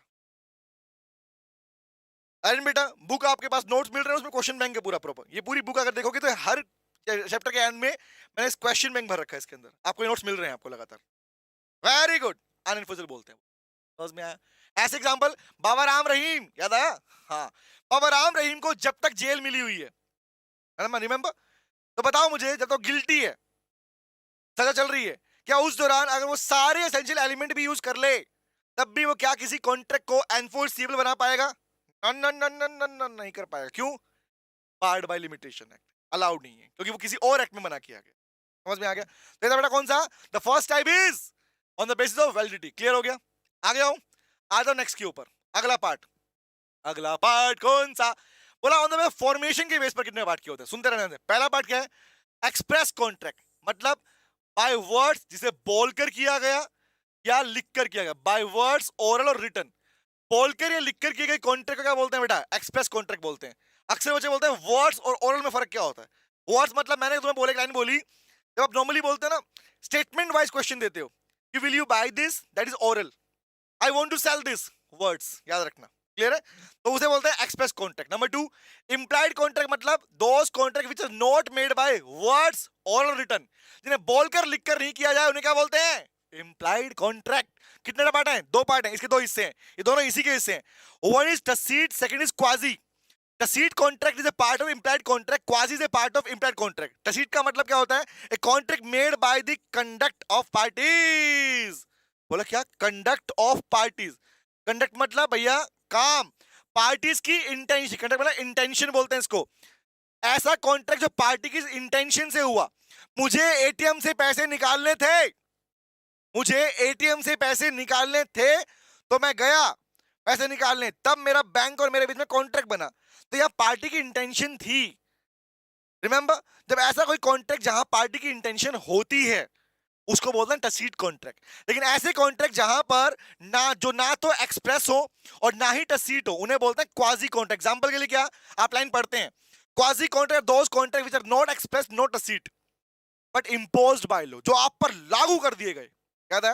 इसमें मैंने क्लास में एग्जांपल लिया था, पेड क्लास, अपनी क्लास में, जब मैंने बताया था आप लोगों को, याद करो, कि मैंने नाइकी के शूज मंगवाए थे, वो पड़ोसी के घर में पहुंच गए थे, याद है? तो वहां मैं बोला भैया शूज यूज करना शुरू कर दिए। जब मैं उसके पास गया, मेरे शूज जूते थे मेरे, बोला भैया कौन जूते? मैंने तो यूज कर लिए, सॉरी भैया। मतलब सॉरी नहीं चलेगा, पैसा दे मेरा। तो मैंने तुमसे पूछा था, बताओ क्या मैं उससे पैसा ले पाऊंगा? तुमने कहा था हाँ ले पाओगे। क्यों कहा था? क्योंकि लॉ ने एक लाइन लिखी है कि भैया ऐसे कॉन्ट्रैक्ट जो एक बेसिक प्रिंसिपल ऑफ इक्वालिटी पर बेस्ड है। And what is that basic principle? वो प्रिंसिपल ये लिखते हो आप लोग, that no person can enrich himself or herself at the expense of other. कोई भी पर्सन किसी दूसरे को नुकसान पहुंचा के अपना फायदा जहां भी करता हुआ दिखेगा, वहां पर उस पार्टी के पास में ऑटोमेटिकली राइट आ जाएगा कि वो सामने वाली पार्टी से पैसा क्लेम कर पाएगी, एक्शन ले पाएगी। तो ऐसे कॉन्ट्रैक्ट को बोलते हैं बेटा क्वाजी कॉन्ट्रैक्ट। बोलो क्लियर रहेगा? हाँ, जोमेटो एग्जांपल भी दिया था, कौशल कह रहा है, वेरी गुड बेटा। खाने की बात याद मत दिला तो भूख लग रही है। हाँ, आओ नेक्स्ट पे आए। तो क्वाजी कॉन्ट्रैक्ट का मीनिंग हम पहले पढ़ चुके डिटेल के अंदर, रिवाइज में करवाते क्या? Those contract which are imposed by law, जिन्हें लागू कर दिया गया, because such contract are based on basic principle equality. करने आ गया हूं नेक्स्ट पे यार। अगला प्रोविजन कौन सा? ई कॉन्ट्रैक्ट। ई कॉन्ट्रैक्ट बेसिक है, Amazon से शूज मंगवाए, Amazon से सामान मंगवाया, कपड़े मंगवाए, क्या है? Amazon, फ्लिपकार्ट, जोमेटो, स्विगी, क्या है? यहाँ जो कॉन्ट्रैक्ट बन रहा है फिजिकली बन रहा है? नो। कौन सा बन रहा है? ई कॉन्ट्रैक्ट। दैट मींस क्या बोलते हैं? ए कॉन्ट्रैक्ट, क्या लिखते हो? ए contract made through information highway. Sorry, information highway क्या होता है बेटा? इंफॉर्मेशन हाईवे का मतलब होता है इंटरनेट। क्या बात कर रहे हो? है हाँ, इंफॉर्मेशन इंटरनेट के थ्रू बने हुए कॉन्ट्रैक्ट्स, इंटरनेट पे बने हुए कॉन्ट्रैक्ट क्या कहलाते हैं? बोलो बोलो बोलो। उन्हें कहते हैं ई कॉन्ट्रैक्ट, इलेक्ट्रॉनिक कॉन्ट्रैक्ट। बहुत क्लियर है? ई कॉन्ट्रैक्ट, वेरी गुड बेटा। हाँ, online shopping, very good, nice, शाबाश शाबाश, है ना? यस बेटा, चले, नाइस। सेक्शन 68, अरे वाह। उसमें खाली 68 नहीं है, 69, 70, 71 भी है। हाँ, वो पढ़ाऊंगा, रिवाइज कराऊंगा। आगे आते हैं, नेक्स्ट पे आओ। आगे प्रश्न कौन सा? चलो चलो चलो, नेक्स्ट पार्ट है आपके पास में on the base of performance. अरे अरे अरे, तू मत भाग भाई, तू रुक जा, आजा आजा आजा। सुनो, नेक्स्ट पे आते हैं, अगला टाइप। तो वैलिडिटी हो गया, फॉर्मेशन। नेक्स्ट पे आता हूं, परफॉर्मेंस के बेस पर कॉन्ट्रैक्ट को डिवाइड किया गया। परफॉर्मेंस मतलब फुलफिल करना, ऑब्लिगेशन मतलब दायित्व। रिमेंबर? तो चार पार्ट है, सुनो ध्यान से बात को, चार पार्ट है ना? सौरभ नालायक, हमारे एरिया में जोमेटो वाले ने ऑर्डर बंद कर दिया, छीन लिया उसका खाना। सुनो नेक्स्ट पे आते हैं, आगे आते हैं। ऐसे कार नाम, इन्हें कार नाम ही नहीं कहते, इन्हें कांड कहते हैं बेटा। हाँ, कांड। हाँ, सुनो आगे आओ। वैसे ऐसी तो एक्सपेक्टेशन मत नालायक हो, प्रोफेशनल डिग्री लेने वाले ऐसे काम करोगे। सुनो, परफॉर्मेंस के बेसिस के ऊपर कॉन्ट्रैक्ट को डिवाइड किया गया। चार है, एक बार में समझाएगा, एक बार में सुन लो ध्यान से। अब एक बात तो कॉमन क्लियर हो रही है, जब मैं बोल रहा हूं कॉन्ट्रैक्ट तो मतलब क्या है? पार्टीज, कॉन्ट्रैक्ट बनने का मतलब पार्टीज की लीगल ऑब्लिगेशन क्रिएट हो चुकी है। रिमेंबर? अब मैंने बोला मैं क्लास पढ़ाऊंगा, तो हम बोला हम भी फीस दिए। मैं सामान बेचूंगा, तो हमने पैसा दिया। रिमेंबर? मैं कैब की सर्विस बुक कर रहा हूं, वो मेरे से पैसा लेगा। तो यहां पर जब कॉन्ट्रैक्ट बनता है बेटा, तो कॉन्ट्रैक्ट के टाइम पर लीगल ऑब्लिगेशन क्रिएट होती है, लीगल ऑब्लिगेशन क्रिएट होती हैं। तो मुद्दा ये होता है लाल कि भैया सिंपल सी बात, ऐसा कॉन्ट्रैक्ट जहां पर दोनों की दोनों पार्टी, मतलब बेटा प्रोमिजर भी, कौन? प्रोमिजर भी और प्रोमिजी भी, छुई मुई, याद है? हाँ, जब प्रोमिजर भी और प्रोमिजी भी, प्रोमिजर भी और प्रोमिजी भी अपना पार्ट का लीगल ऑब्लिगेशन फुलफिल कर चुकी हो। Fulfilled, that means where both the parties have performing. क्या लिखते हो? लॉ में क्या पढ़ते हो? Where both the parties have already fulfilled their respective legal obligation, that is called executed contract. Execute कर चुके हैं, है ना? कथक करना, कथक कर लिया मैंने। क्या था? मुझे कहीं डांस करना था, 5 लाख रुपए लूंगा। हाँ, दे देंगे, नाच के दिखाओ। मैं नाचा, झूम झूम के नाचा। अब मैंने परफॉर्म कर दिया, पैसा दो मेरे को। पैसा मिल गया मेरे को, मुझे पैसा मिल गया, मैं डांस कर दिया। नाउ टेल मी, कौन सा कॉन्ट्रैक्ट है? एग्जीक्यूटेड, जो एग्जीक्यूट हो चुका हो। बोलो क्लियर है? वेरी गुड, बहुत आर परफॉर्म। नंबर 2, एग्जीक्यूटरी किसे बोलते हैं? ऐसा कॉन्ट्रैक्ट जहां पर प्रोमिजी भी और प्रोमिजर भी और प्रोमिजी भी दोनों का अपना लीगल ऑब्लिगेशन पूरा करना अभी तक बाकी हो। That means yet to perform, मतलब where both the party have yet to perform the respective legal obligation. दोनों पार्टी का अभी अपना लीगल ऑब्लिगेशन को फुलफिल करना अभी तक पेंडिंग हो, दोनों का पेंडिंग हो, और फ्यूचर में कोई डेट भी फिक्स नहीं कर रखी। सुन लो ध्यान से, there is no date is fix in future. ना तो डेट फिक्स की कब करेंगे, बट बोले करेंगे, उसे बोलते हैं एग्जीक्यूटरी। और जहां पर डेट फिक्स कर दी जाए उसे बोलते हैं बायलैटरल कॉन्ट्रैक्ट, मतलब where both the parties yet to perform the respective obligation on a fix date. जहां पर फ्यूचर में एक डेट फिक्स कर दी जाए। याद रखना डिफरेंस दोनों के बीच में। अब एक लाइन भी लिखते हैं, कौन सी लाइन पढ़ते हैं? Executory contract and bilateral contract similar to each other, which means कि जहां पर डेट फिक्स नहीं हो, क्या बोलते हैं? एग्जीक्यूटरी। जहां डेट फिक्स हो उसे क्या बोलते हैं? उसे बोलते हैं बायलेटरल कॉन्ट्रैक्ट। बोलो क्लियर हुआ? आगे व्हाट इज यूनिलेटरल? यूनिलेटरल क्या होता है? One sided. दैट मींस मतलब भाई मैंने रेलवे की टिकट बुक कराई, अब मैंने तो पैसा दे दिया ना, रेलवे की टिकट बुक कराई तो आईआरसीटी की साइड साइड पर जाके मैंने वहां पैसा पे कर दिया। क्या रेलवे ने मुझे 8 सीट दे दी? नहीं दी, वो देगा। मतलब where one party have performed his respective legal obligation but other party have yet to perform his respective legal obligation, that kind of contract is known as unilateral contract। बोलो clear हुआ? समझेगा नहीं? बोलो clear भैया? Done done done. तो ये part है, 3 category हमारे पास में। कौन सी? Validity, formation, performance. एक होता है इंग्लिश लॉ के बेस के ऊपर। इंग्लिश लॉ में 2 पार्ट है, सुनो, सुन लो, रिवाइज कर लो हैंड टू हैंड। एक है जनरल कॉन्ट्रैक्ट, सेकंड है फॉर्मल कॉन्ट्रैक्ट। जनरल कॉन्ट्रैक्ट बोलते हैं, बड़ा प्यारा मीनिंग है, देखो सुना कितना प्यारा मीनिंग दिया। General contract are those contract which are not formal contract. है लड़का कौन? जो लड़की नहीं है। बताओ ये मतलब हुआ? समझ में आया क्या बोल रहा हूँ? हाँ। तो व्हाट इज दिस? क्या मतलब? हाँ, one side love. Very good Ram, ये वो इसका मतलब था बेटा। हाँ, तो व्हाट क्या है? Those contract which are not formal is called general contract. But what is the meaning of formal contract? क्या होता है? 2 कैटेगरी है। पहली है बेटा कॉन्ट्रैक्ट ऑफ रिकॉर्ड, दूसरा contract under seal. Contract of record का मतलब होता है ऐसे कॉन्ट्रैक्ट जिनकी जहां पर पार्टीज की लीगल ऑब्लिगेशन कोर्ट का ऑर्डर डिसाइड करता है। मतलब where the legal obligation party will be decided by the court, या द क्रिमिनल कॉन्ट्रैक्ट, है ना? डाइवोर्स लेना चाहता हूं इससे, मतलब क्या है? हु विल डिसाइड डाइवोर्स देना नहीं देना? कोर्ट विल फाइनलाइज ना। मर्डर कर दिया, हु विल डिसाइड?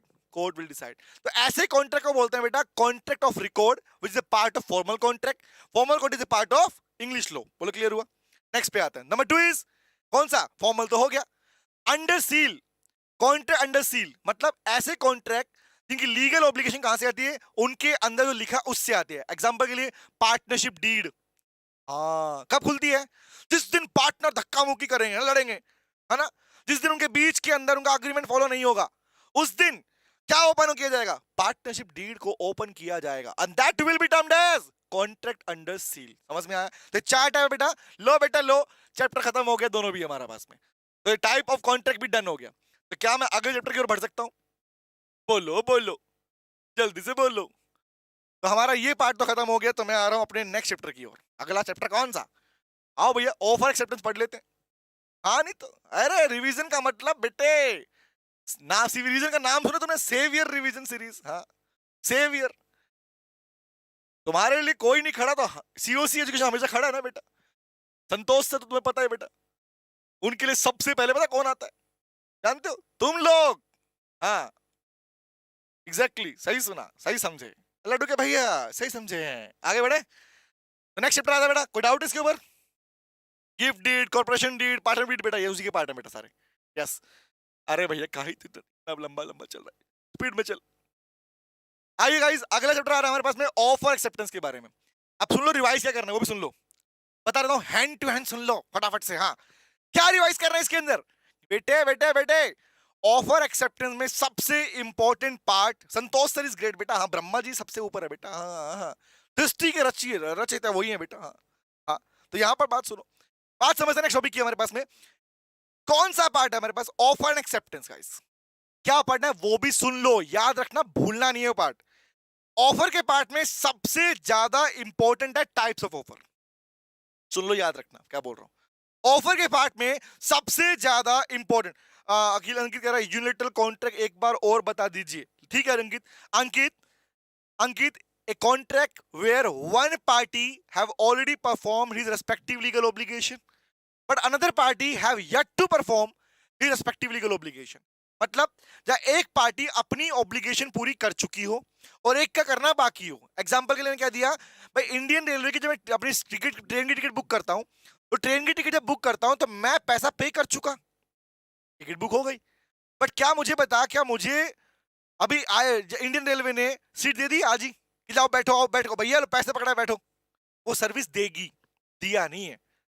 जबकि टिकट बुक की तब सर्विस देगी। तो कहने का मतलब एक बुक कर चुका, अगली सर्विस देनी बाकी है। मैं ऑब्लिगेशन पूरी कर चुका, अगले का बाकी है। बोलो क्लियर हुआ? हाँ, समझ में आया? उस होता है यूनिलेटरल, एक तरफा कॉन्ट्रैक्ट, है ना? एक तरफा प्यार की तो आप क्या ताकत तुम क्या जानो रमेश बाबू, वही कहानी है बेटा। समझ में आ गया?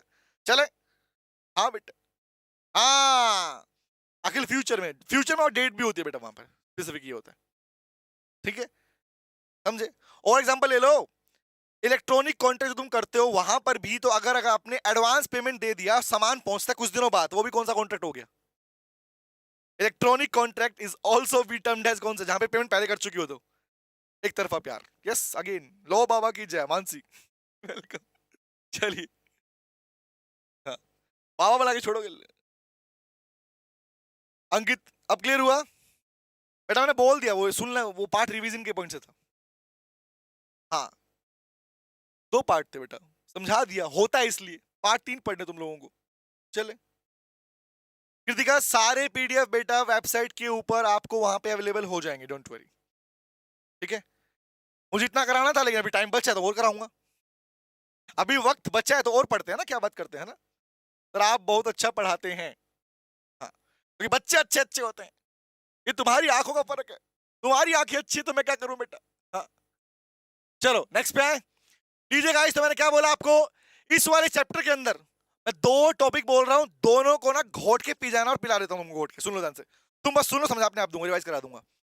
ऑफर के पार्ट में सबसे ज्यादा इंपॉर्टेंट है बेटे टाइप्स ऑफ ऑफर। उसके बाद में ऑफर में 2 rules, legal rules of offer पढ़ते हैं ना, उसके ऑफर के लास्ट के 2 रूल मोस्ट इंपॉर्टेंट है। 2 रूल कौन से? One is offer must be different from statement of intention and invitation to offer, एक तो ये वाला। एक कौन सा? Offer may be conditional but it may not contain in terms the non compliance of which amount to acceptance. ये 2 provision offer के rule में इंपॉर्टेंट है, ये 2 तो ये वाले, और 5 टाइप ऑफर की। एक तो पार्ट ये, एक्सेप्टेंस के पार्ट में लीगल रूल वाले क्वेश्चन में जल्दी से क्वेश्चन नहीं पूछता, लेकिन एक टॉपिक आता है communication and revocation of offer acceptance, उसे भूल के छोड़ के मत जाना। तो 3 नाम बोले मैंने, types of offer and communication of revocation and offer, offer and revocation. Clear है? हाँ सर, आज पूरा आईसीआई खत्म कर दो, दिक्कत नहीं है, आपके लेक्चर 2 बजे तक भी देखेंगे, जागते रहेंगे, रेडी है। अरे गर्व, यही तो बेटा एक खुशी मिलती है, यही तो खुशी मिलती है। हाँ, जब लो के पेपर में बच्चा बोलता है बिठा दो सर, 6-6 घंटे बैठ जाएगा, ये खुशी है बेटा। टीचर अच्छे होते हैं और आपकी बात तो अलग ही है सर, आप सबके फेवरेट हो। आराध्य, थैंक यू वेरी मच। हाँ बेटा मोहम्मद, सब कराएंगे, डोंट वरी, है ना? चलो अगर तुम्हारी चैट तुम ना लगाओ, बातों में लगाते हो, आगे आ जाओ, वर्ड पे आता है, सुनो ध्यान से। अगला पार्ट कौन सा? ऑफर या प्रपोजल। तो मैंने क्या बोला नॉर्मली, लीगल डेफिनेशन छोड़ो, क्या थी? When one person signifies to another person his or her willingness to do or abstain from doing anything, remember, with a view to obtain the assent of another, the person is said to make an offer. क्या थी? Offer की definition, section number 2 subsection है, लेकिन ये exam में नहीं आ रही, सुन लो, आगे आते हैं। तो वर्ड क्या है एग्जाम में? टाइप्स ऑफ ऑफर में कूदते सीधा आओ, चलो भैया, चलो भैया, चलो चलो चलो चलो चलो। तो आइए बता, सीधे मुद्दे पे आते हैं। कौन सा? हमारे पास में ऑफर की टाइप कौन सी है? टाइप कौन सी है? 5 है बेटे, 5, सुन लो। हाँ, यही लिख दूं, लिख के पढ़ा देता हूं, चलो आओ। लो भैया, पहला, और क्या बार बार स्लाइड करने से मतलब क्या? टाइप्स ऑफ ऑफर में 5 कैटेगरी है, सुन लो, हैंड टू हैंड रिवाइज कर रहा हूं, हाथों हाथ रिवाइज होगा, हाथों हाथ, क्लैरिटी मिल जाएगी हैंड टू हैंड। तो पहला पार्ट कौन सा? सबसे पहले आता है मेरे लाल, जनरल ऑफर। जनरल ऑफर, इन सबके केस स्टडी जो है ना, जब ये रिवाइज नहीं ले रहा हूं, वो सारे केस स्टडी का अलग से सेशन लूंगा प्रॉपर, ठीक है, बाद में, ओके? हाँ चलो, पूरा केस स्टडी निकल जाएगा, पूरा पार्ट हमारे पास में। Very good Ram Singh. सुनो, पहला जनरल, दूसरा लिख लो स्पेसिफिक, हद हो गए भाई साहब, दूसरा स्पेसिफिक ऑफर, तीसरा लिखो कौन सा था? क्रॉस ऑफर, 5वां काउंटर। एक बार में पूरा रिवाइज, है ना, एक बार में पूरा, बस सुन लो, रिवाइज अपने आप करा दूंगा मैं। नेक्स्ट इज कॉल्ड स्टैंडिंग, इसी को कहते हैं स्टैंडिंग, इसी को कहते हैं ओपन, इसी को कहते हैं कंटिन्यू। क्लास में मैंने प्रॉपर ये लिखवाया, नलायक को पता है ना, जिन्होंने क्लास लेके उनको बता रहा हूँ, सबके लिए तो नहीं बोल रहा हूँ, जिनको प्रॉपर है उनको मैंने याद होगा, प्रॉपर इनकी डेफिनेशन लिखवाए, एग्जांपल क्वेश्चन प्रैक्टिस भी कराएं क्लास के अंदर, ठीक है? अभी सुनो, कंटिन्यूइंग ऑफर, तो 5 काइंड ऑफ ऑफर है, ठीक है? अब 5 के बारे में सुन लो, रिवाइज कर लो फटाफट से। तो पहला पार्ट हमारे पास है मेरे लाल, जनरल ऑफर, सुनते रहना, लीगल डेफिनेशन बोलूंगा, फिर रिवाइज करा दूंगा, पहले सुन लो। जनरल ऑफर का मतलब an offer which is made to the general public at large. हाँ बेटा, क्लास में वो भी केस स्टडी भी कराया, पूरा पूरा कराया, डोंट वरी, हाँ डिटेल में कराया बकायदा। सुनो, an offer which is made to the, line सुनना, लीगल लाइन रिवाइज कर लो, हैंड टू हैंड, समझ में आएगा, hand to hand. An offer which is made to the general public at large and hence any person who is having knowledge of such offer can accept that offer. मतलब एक offer जो general public को दिया गया बड़े level के at large, and hence any person और कोई भी person who is having the knowledge of offer, इसको उस ऑफर की नॉलेज हो, कैन एक्सेप्ट दैट ऑफर. इसमें मैंने एग्जांपल दिया था क्लास में आपको रिलायंस ट्रेंड का, याद है ना? हाँ, अभिजीत बेटा अभी चलेगी 15 मिनट और चलेगी, 15 से 20 मिनट क्लास हो चलेगी बेटा, ठीक है? क्योंकि हमारा आज का टॉपिक खत्म तो हो गया, पर आगे करा रहा हूँ मैं टॉपिक, ठीक है? हाँ, कार्लिल वर्सी कार्बोली वाला केस बेटा, यस, आंटी वाला केस. हाँ, तो बात समझते हैं. तो क्या बोला बेटा? An offer which is made to the general public. GP general public मतलब आम जनता को दिया गया ऑफर. दूसरा, खाली इतना काफी है? नहीं. दूसरा क्या? एंड हेंस एनी पर्सन, कोई भी व्यक्ति जिसको उसकी नॉलेज होगी. नॉलेज नहीं होगी तो एक्सेप्टेंस वैलिड नहीं है, रखना याद है ना? N acceptance without having knowledge offer is invalid. याद है? तो वर्ड क्या है? जनरल पब्लिक को दिया गया ऑफर, और एनी पर्सन जिसको उसकी नॉलेज होगी वो उसे एक्सेप्ट कर सकता है. Such kind of offer is known as general offer. इसमें दो एक केस स्टडी था, Carlill versus Carbolic Smoke and Company Limited वाला केस, और इसी का एक्सेप्शनल में केस था लालवन शुक्ला वर्सेस गौरी दत्त वाला केस, है ना? आओ नेक्स्ट पे आते हैं. नंबर 2, आगे आ जाओ. अब बताओ ना भैया, लापता एग्जांपल, कोई बंदा खो गया, तो वांटेड का पोस्टर लगा रहे हो, कह रहे हैं भैया जो भी पता बताएगा उसे 2 लाख रुपए मिलेंगे. ये कौन सा ऑफर हुआ? पोस्टर लगे हैं शहरों के अंदर, गलियों में, गली मोहल्ले के अंदर, दीवारें काली काली कर दी. जवाब क्या होगा? Very good. कौन सा? जनरल ऑफर का पार्ट बनता है. हाँ. अंकित बेटा, मैंने केस स्टडीज के ऊपर इसी चैनल के ऊपर प्रॉपर, बच्चों को नहीं पता बता देता हूं, केस लॉज के ऊपर प्रॉपर सेपरेट सेशन लिया है, how to write the case study. वहां मैंने प्रॉपर पैटर्न बताया है, कॉमन पैटर्न जो सारी केस स्टडी पे अप्लाई होता है. वहां प्रॉपर मैंने आंसर लिख के दिखाया क्लास के अंदर कि how to make the answer of a case study question, चाहे वो केस स्टडी कोई क्वेश्चन कोई भी हो. You can find the video on the same channel बेटा, यही मिल जाएंगे आपको, और वो लाइव सेशन लिया था मैंने, ठीक है? ओके, तो अभी नहीं छेड़ूंगा उस बात को ना. हाँ, तो कंटिन्यू रखें. Very interesting lecture is going on your fantastic teacher of law. Neeraj, thank you बेटा. अब बताओ, बच्चे इतने प्यारे, तो मैं तो भैया रात तक बैठ जाऊं. फिर बेटा मैडम बोल रही नहीं घर पे आ जाओ, बहुत हो गया तुम्हारा, आ जाओ. आओ नेक्स्ट इज, पूरे दिन लगे रहते. वर्ड पे आते हैं, जनरल ऑफर बेटा. नंबर 2 पे आता है specific offer. Specific offer guys. अब मुझे बताओ, ये तो जनरल हो गया. स्पेसिफिक का मतलब भैया किसी स्पेसिफिक, सुना? हाँ, सुन लो. An offer which is made to this way to a specific person. मैंने बेटा छुई मुई को ऑफर दिया था, है ना? शादी कर लो मेरे से, छुई मुई. अब जवाब दो, स्पेसिफिक पर्सन को दिया गया ऑफर. अब बताओ, मैंने ऑफर दिया छुई मुई को, उसकी दोस्त बसंती वो कहती मैं कर लूं शादी. टेल मी, ऑफर किसको दिया था? कर बेटा, सब तुम्हारे लिए कुछ भी कर सकना. लायक क्या बात कर रहा हूं? हाँ, सीना चीर के दिखाऊं? हाँ. तो हाँ, आपका बच्चा वेट करता ना लायक. जवाब दो मुझे. टेल मी, छुई मुई को ऑफर दिया, बसंती कह रही है मैं कर लूं शादी. पहले बताओ, क्या एक्सेप्ट कर पाएगी बसंती? नो. यस. हाँ, यही बोलती है मैडम, तुम्हारी दुनिया मुझसे दुनिया से अलग है. एग्जैक्टली. चलो, तो क्या बोला? An offer will made to specific person और ए ग्रुप ऑफ पर्सन. किसी स्पेसिफिक पर्सन को ऑफर दिया गया या ग्रुप ऑफ पर्सन को ऑफर दिया गया बेटा, ऐसे ऑफर को कहते हैं क्या? स्पेसिफिक ऑफर कहते हैं. बोलो क्लियर है?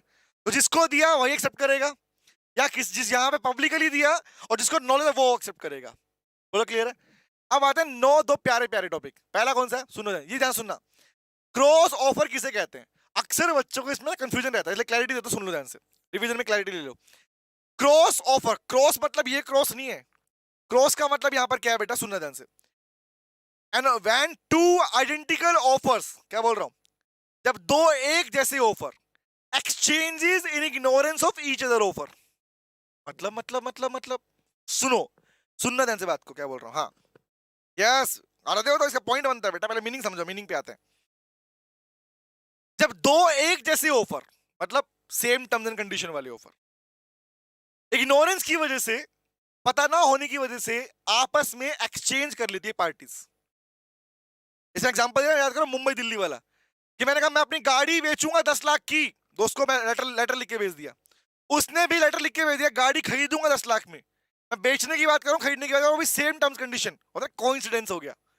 तो नाउ प्लीज टेल मी, जब दो एक जैसे ऑफर आपस में एक्सचेंज हो रहे हैं, तो क्या पहली बात तो इन ऑफर को क्या कहा जाएगा, इन्हें बोलते हैं बेटा, क्या बोलते हैं, cross offer, number one. Number to, cross offer अगर हो जाए तो अक्सर बच्चों में क्वेश्चन आता, सर क्यों ना ऐसा करें कि मैं उसके ऑफर को एक्सेप्ट कर लूं और वो मेरे ऑफर को एक्सेप्ट कर ले। पॉसिबल है क्या? क्या इसे बोलते हैं म्यूचुअल एक्सेप्टेंस?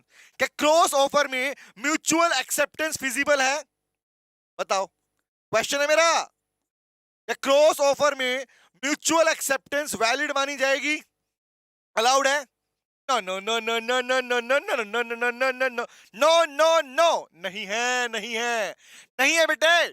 लो ने साफ साफ मना कर दिया। बोले पागल हो गया, फिर तो एक हो जाएगा, प्रोमिसर ही प्रोमिसी कहलाएगा, प्रोमिसर भी प्रोमिसी कहलाएगा, दोनों पार्टी एक है? ऐसा होता है ना? हमारे घर में बेटी भी हुई है, बेटा भी हुई, एक ही बंदे का नाम बोल रहे हैं। लड़के घर में बेटा हुआ, पर तू ही हमारा बेटा, तू ही हमारी बेटी है? नहीं भैया। तो क्या बोला, mutual acceptance is not allowed, cross offer में अलाउड नहीं होती। दूसरा, यहां पर फिर क्या होगा, क्रॉस ऑफर में क्या होता है सर, याद करो, both the offer will be termed as cancelled, cancellation of both the offers. लो ने बोला भैया दोनों ऑफर कैंसिल माने जाएंगे।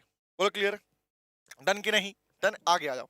आगे आते हैं, नेक्स्ट पे आते हैं, काउंटर ऑफर। तो याद रखना बेटा, क्रॉस में कैंसिलेशन है, काउंटर में रिजेक्शन है, दोनों का मीनिंग अलग होता है। कैंसिल कर दिया गया, रिजेक्ट मतलब रिजेक्शन माना जाएगा। अब समझ लेना बात को। Next is goal, very good. Next counter offer किसे बोलते हैं? काउंटर का मतलब क्या है, अब सुनना। तुम मार्केट में गए, तुम्हें कोई प्यारी सी जैकेट पसंद में आई, ओह बड़ी प्यारी जैकेट है, खरीद लूं। हाँ, तुम मार्केट में गई, तुम्हें प्यारी सी जैकेट बहुत पसंद में आई, तुमने बोला भैया बात ऐसी है, I want to buy this. कितने की है? बोला भैया 10,000 रुपए की। अब बताओ उसने ऑफर क्या दिया, जैकेट और 10,000 rupees is the main offer, consideration इसके ऊपर है। तुमने बोला नहीं नहीं नहीं, मैं तो 2,000 दूंगा इसके, तो इसे क्या बोलोगे? This will be termed as counter offer, और इसी को बोलते हैं क्वालिफाइड एक्सेप्टेंस। क्या बोलते हैं? Qualified acceptance. तो लोने क्या बोला, पढ़ना रिवाइज करके, क्या बोला, काउंटर ऑफर का मतलब व्हेन दी ऑफरी, ऑफर नहीं बहुत नहीं व्हेन दी ऑफरी, जिसको ऑफर दिया गया, प्रोमिसी को बोलते हैं, ऑफरी मॉडिफाइज, जब ऑफरी मॉडिफाई कर दे बेटा terms and condition of the original offer, जब terms and condition original offer के मॉडिफाई कर दिए जाए ऑफरी की साइड से, उसे कहते हैं counter offer. Number one. Number two याद रखना, इसमें काउंटर ऑफर के केस के अंदर it will be termed as rejection of the original offer. आप किसी काउंटर दे रहे हो, मतलब क्या है, आप उसकी ऑफर को रिजेक्ट कर रहे हो। Number two. Number three, counter offer एक बार देने के बाद में अब अगली ओरिजिनल ऑफर जो इसने ऑफर दिया था, उसकी चॉइस है कि वो आपके पुराने ऑफर को एक्सेप्ट करे ना करे। दैट मींस कहने का मतलब, अगर तुम बाद में रेडी हो जाओ, कोई बात नहीं भैया, लाओ दे 10,000 की दे दो, आई विल बाय 10,000, बोले नहीं नहीं नहीं, अब उसकी चॉइस है कि वो आपको पुराने रेट पर बेचे या ना बेचे। बोलो क्लियर रहेगा? तीन बातें, काउंटर मतलब रिजेक्शन, याद आ गया। दूसरा कौन सा हमारे पास में सर, इस पार्ट के अंदर हमारे पास ऑफरी करता रिजेक्शन, इसी को बोलते हैं qualified acceptance. The word qualified simply means with the condition.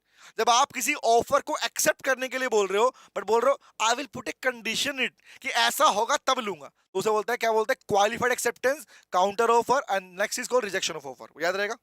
Done है, वेरी गुड सर, क्लियर है। चल चिराग आ गया। एंड लास्ट कौन सा बेटा, लास्ट कौन सा, अंतिम है, स्टैंडिंग या ओपन या काउंटर, ओपन या कंटिन्यूइंग ऑफर। स्टैंडिंग मतलब खड़ा है ऑफर, ऐसा ऑफर खड़ा है, हैंड्स अप, ऐसा नहीं। स्टैंडिंग का मतलब क्या होता है, सुनना ध्यान से बात को, क्लैरिटी लेना। लोग कहते हैं लाल, एक ऐसा offer, an offer which is remain allow, which is allowed to remain open. Line सुना, लीगल लाइन बोल रहा हूं, जब पढ़ते हो लोग बुक में वो पढ़ा रहा हूं। An offer which is allowed to remain open for acceptance, an offer which is allowed to remain open for acceptance for a specific time period. एक ऐसा ऑफर जो टाइम पीरियड तक ओपन है। तुम्हारे मोबाइल का रिचार्ज, तुम्हारे phone पर एक मैसेज आता है कि ये रिचार्ज करा लो, इसमें तुम्हें डिज्नी हॉटस्टार सब मिल जाएगा, सोनी लिव भी मिल जाएगा, लेकिन रिचार्ज करा लो इस महीने की 10 तारीख तक। बताओ, अब 10 के बाद कराओगे तो मिलेगा? वेरी गुड आराध्या, बहुत बढ़िया बेटा, मिलेगा? नहीं मिलेगा। तो ऐसे ऑफर को बोलते हैं बेटा स्टैंडिंग, ओपन या कंटिन्यू। ऐसा ऑफर जो एक स्पेसिफिक टाइम पीरियड तक आपके पास में एक्सेप्टेंस के लिए ओपन है, और उसी टाइम के तक आप उसको एक्सेप्ट कर पाओगे, उसके बाद एक्सेप्टेंस वैलिड नहीं होगा। Number one. नंबर टू, लोग कहते हैं भैया जिसने ऑफर दिया होता है वो चाहे तो इस ऑफर को पहले भी रिवोक मतलब वापस ले सकता है। 10 तारीख का नाम दिया, 5 को बोला खत्म हो गया ऑफर, तो बोल सकता है। तो अगर एक्सेप्टेंस करना है तो 5 से पहले पहले करो। Exactly, it means with in the limited या स्पेसिफाइड टाइम पीरियड में एक्सेप्ट करना होता है ना गाइस?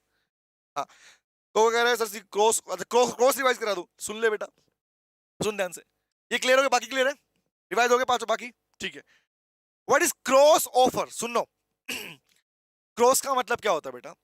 जब दो लोग आपस में एक जैसा ऑफर, एक जैसा मतलब सेम टर्म्स एंड कंडीशन, मतलब सेम ऑब्जेक्ट सेम अमाउंट होता है ना, कोइंसिडेंस हो जाता है। सुनना, मैंने तुम्हें ऑफर दिया कि मैं तुम्हें गाड़ी बेचूंगा, मुंह से बोल के नहीं दिया मैंने, लिख के दिया, लिख के लेटर लिख के भेजा मैंने कि I want to sell my car to you for rupees 10 lakh, ये मैंने लिख के तुम्हें भेज दिया। तुम मेरे दोस्त थे, तुम्हारे पता मन में क्या है, तुमने भी गाड़ी खरीदनी थी, तुमने मुझे एक लेटर लिख के भेजा, आई want two by your car for rupees 10 lakh. अब बताओ, गाड़ी भी और 10 लाख रुपए भी, अमाउंट और ऑब्जेक्ट क्या है? सेम है। तो इन्हें बोलते हैं बेटा क्रॉस ऑफर। क्योंकि ऐसा ऑफर दिया क्यों गया? Ignorance of offer. It means हमें एक दूसरे के बारे में पता नहीं था, क्योंकि लॉ में इग्नोरेंस का मतलब ये नहीं होता इग्नोर करना, इग्नोरेंस का मतलब होता है जिसके बारे में पता नहीं हो। याद रखना, द वर्ड इग्नोरेंस, लॉ में कहीं भी इग्नोरेंस वर्ड दिख जाए तो समझ जाना, इग्नोरेंस का मतलब है सामने वाली पार्टी को नॉलेज नहीं थी। नॉलेज ना होना इज कॉल्ड बेटा इग्नोरेंस ऑफ ऑफर। बोलो क्लियर हो गया? यस बेटा, इंसिडेंटल ऑफर बोलते हैं इसको। वेरी गुड, चले तो लो भैया, टाइप ऑफ ऑफर भी रिवाइज हो गया, एक पार्ट उसमें और कर लेते हैं, खत्म हो जाएगा पार्ट हमारा। एक्सेप्टेंस वाला पार्ट में भी एक टॉपिक हमारा और है, वो भी देख लो। ये दिखा दूं? और क्या रिवाइज करना है बेटा, कहीं भी कराऊंगा तुम्हें, आ जाओ यहाँ दिखाता हूँ। सुनो सुनो सुनो भाई लोगों, I am showing U A topic, new topic. मैंने कहा था दो पार्ट सबसे ज्यादा इंपोर्टेंट इसके अंदर, टाइप ऑफ ऑफर, दूसरा है कम्युनिकेशन रिवोकेशन। सुन लो ध्यान से, आओ दिखाता हूँ। तो पहला पार्ट, इसके अलावा भी किसी बच्चे को किसी टॉपिक में दिक्कत आ रही है इन टॉपिक में से, प्लीज मैं चाहूंगा क्लास के जस्ट बाद में कमेंट बॉक्स में डाल दे कि भैया सर इसमें दिक्कत आ रही है। मैक्सिमम पोर्शन जो बच्चे के बाद आएंगे उन्हें मैं रिवीजन पार्ट में ले लूंगा, कवर कर लूंगा। ठीक है, आगे आते हैं। नेक्स्ट पे आते हैं। सुनो सुनो सुनो। The next topic is communication. Chapter है वैसे तो ये, कम्युनिकेशन एंड रिवोकेशन। इसका एक शानदार तरीका देने वाला हूं मैं, सुन लो। Communication and revocation of offer acceptance, शानदार तरीका, एक बार में क्लियर हो जाएगा, पर समझना से बात को। तो दो वर्ड है, communication of offer, communication of acceptance. ऐसे ही revocation of offer and revocation of acceptance, short में लिख रहा हूं, ओ ए लिख रहा हूं, ठीक है, सुनना ध्यान से बात को। हाँ, बाबा का कभी ना समझ में ऐसा हो सकता है, अरे बेटे। इस लिंक में चैप्टर 2 में कृतिका बेटा मैं चेक करवा लूंगा, कल हो जाएगा, डोंट वरी। जहां पर आपको वेबसाइट पे जाएंगे, सीओसी एजुकेशन की वेबसाइट आएंगे, वहां पर ही आपको नोट्स मिलेंगे, तो अपलोड हो गया होगा। वरना कल मॉर्निंग में जाके क्यों टेंशन ले रहे हो? टेंशन लेने का, सारे नोट्स होंगे अपलोड, टेंशन मत लो, है ना। आओ चले। अमरजीत कह रहा है counter offer one more time. बेटे, काउंटर ऑफर का मतलब होता है सिंपली किसी ने तुम्हें एक ऑफर दिया और तुमने उसे क्या किया, काउंटर ऑफर। क्या बोला उसको? बोला तुमने उसके ऑफर को रिजेक्ट कर दिया। इसको बोलते हैं वाइल ऑफरी। तुम कौन थे? Offeree. When the offeree modifies the terms and condition. मैंने तुम्हें जो ऑफर दिया तुमने उसके टर्म्स को बदल दिया। मैंने कहा 10,000, तुमने बोला 5,000, तो ये क्या है? You are rejecting my offer, it is called counter offer. ठीक है, आगे आते हैं। नेक्स्ट इज कॉल, सुनना, व्हाट इज कम्युनिकेशन रिवोकेशन। सुनना गाइस, पहले मीनिंग समझ लो। द वर्ड कम्युनिकेशन मतलब होता है बेटा नॉलेज होना, रिवोकेशन होता है वापिस लेना, वापिस लेना। इसका मतलब क्या है? नॉलेज होना, नॉलेज होना। तो वर्ड है बेटे communication and revocation of offer acceptance. सुनना, दो वर्ड है, तो दो टॉपिक है यहाँ पे हमारे पास। तरीका सिखा रहा हूं, तरीका सीख लो, उसके बाद कभी गलत नहीं होगा हमारे पास, ये वाला पार्ट है ना। वेरी गुड आदि, अरे याद है। तो क्या रिवाइज करते हैं? ऑफर का कम्युनिकेशन कब होता है? सिंपली जब ऑफर की नॉलेज ऑफरी को हो जाए। ऑफरी मतलब प्रोमिजी। जब ऑफरी की नॉलेज क्या हो जाए? ऑफरी नॉलेज हो जाए of knowledge to the, when it comes to the knowledge of the, इसकी क्या लिखते हो? When it comes to the an offer, line क्या पढ़ते हैं? An offer must offer is said to be communicated when it comes to the knowledge of the offeree. जब वो all offeree की नॉलेज में आ जाए उसे बोलते हैं कम्युनिकेशन ऑफ ऑफर, पहला वर्ड। नंबर 2, पर लेटर बेटा है, सुनना एक बात पूछूं। मैंने लेटर लिखा 10 तारीख को, ये घर बेचना चाहता हूं, तुमको लिख रहा हूं, ठीक है, 10 को लिखा, तुम्हें मिला 12 तारीख को, बताओ किस दिन मानोगे कम्युनिकेशन ऑफ ऑफर हुआ? Tell me. बताओ बताओ। मैंने लेटर लिखा 10 तारीख को, लिखे जो खत तुझे, हाँ कब तुम्हें मिला 12 को, तो कब कहा जाएगा ऑफर कम्युनिकेट हुआ? Tell me. 12 को, 12 को, 12 को, हाँ समझे? यस, आगे आ जाओ, नेक्स्ट पे आते हैं। इसका मतलब तुम्हें क्लैरिटी आ गई, चलो क्लैरिटी हमें पहले से थी, वेरी गुड। दूसरा, कम्युनिकेशन एक्सेप्टेंस। जब बात एक्सेप्टेंस की आई तो यहां पर पार्टी दो हो गई कि भैया ऑफरर के लिए कब, दैट इज प्रोमिजर के लिए कब, और ऑफरी के लिए कब। ऑफरी को कहते हैं प्रोमिजी, इसी को बोलते हैं प्रोमिजी। तो दोनों के लिए कब माना जाएगा कम्युनिकेशन एक्सेप्टेंस? तो लोगों ने बड़ी शानदार बात बोली, सुन लो, याद रखना इस बात को। जब लेटर कौन सा लेटर? ऑफर का नहीं, यहां पे आएगा लेटर ऑफ एक्सेप्टेंस। जब एक्सेप्टेंस का लेटर कौन भेजता है? ऑफरी। वो पोस्ट कर दिया जाए, when the letter of accepted is posted by the offeree, जिस डेट पे सुन लो, मिस मत करना, आ जाओ। जिस दिन क्या हो, जिस दिन promisee that means offeree letter of acceptance को पोस्ट कर देगा कि मेरे को तो तुम्हारा खत। इस पे मैंने एग्जांपल लिया, बात करो बाजीराव मस्तानी का क्लास में, बाजीराव का और मस्तानी का एग्जांपल क्लास में लिया था, याद है? हाँ, तो बाजीराव ने ऑफर दिया था घर बेचने का, मस्तानी को लेटर मिला ऑफर का, याद आया? फिर मस्तानी बोली ओहो मेरे प्यार ने भेजा है, तो क्या हुआ, मस्तानी ने एक्सेप्ट किया और बोली लेटर लिख दिया कि मुझे घर खरीदने को तैयार हूं। तो लिखा जिस दिन, वो नहीं, जिस दिन वो लेटर पोस्ट कर दिया उस दिन क्या होगा, ऑफरर के लिए कम्युनिकेशन माना जाएगा एक्सेप्टेंस का, नंबर 1। नंबर 2, सर यही टिपिकल है यहाँ पे, समझ याद रखना। ऑफरी के लिए कब मानेगा? पर जिस दिन लेटर ऑफ एक्सेप्टेंस पहुंच जाएगा, when the letter of acceptance reaches to the offeror, वो ऑफरर के पास पहुंच गया, उस दिन इसको तसल्ली मिल जाएगी, अच्छा चलो लेटर पहुंच गया, फाइनली कम्युनिकेशन हो गया। तो याद रखना बेटा, हमारे पास में against the offer, against the offeree में डिफरेंस ये वाला पार्ट आता है। आगे आते हैं, रिवोकेशन कब होता है?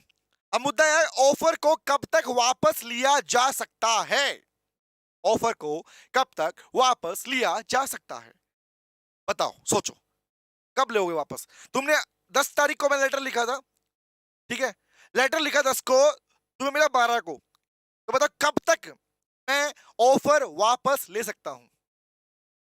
सोचो, लास्ट टॉपिक है, बताओ, फिर फाइंड अप करेंगे क्लास को, बताओ कौन सा, कब तक? Tell me. Very good, before 12, that means इसको बोलते हैं any time before the communication of offer, any time before the communication of offer. कब हुआ था ऑफर कम्युनिकेट? 12 को, तो 12 से पहले, before 12।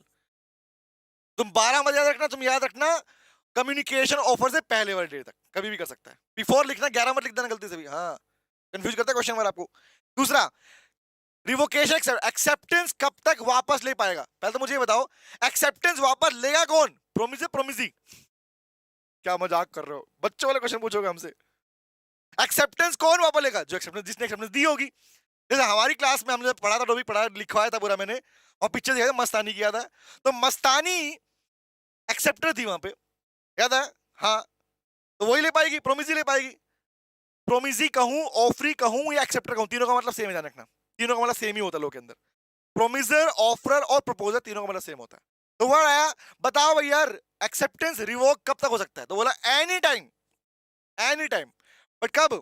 Before the letter, before the letter is reaches to the offeror.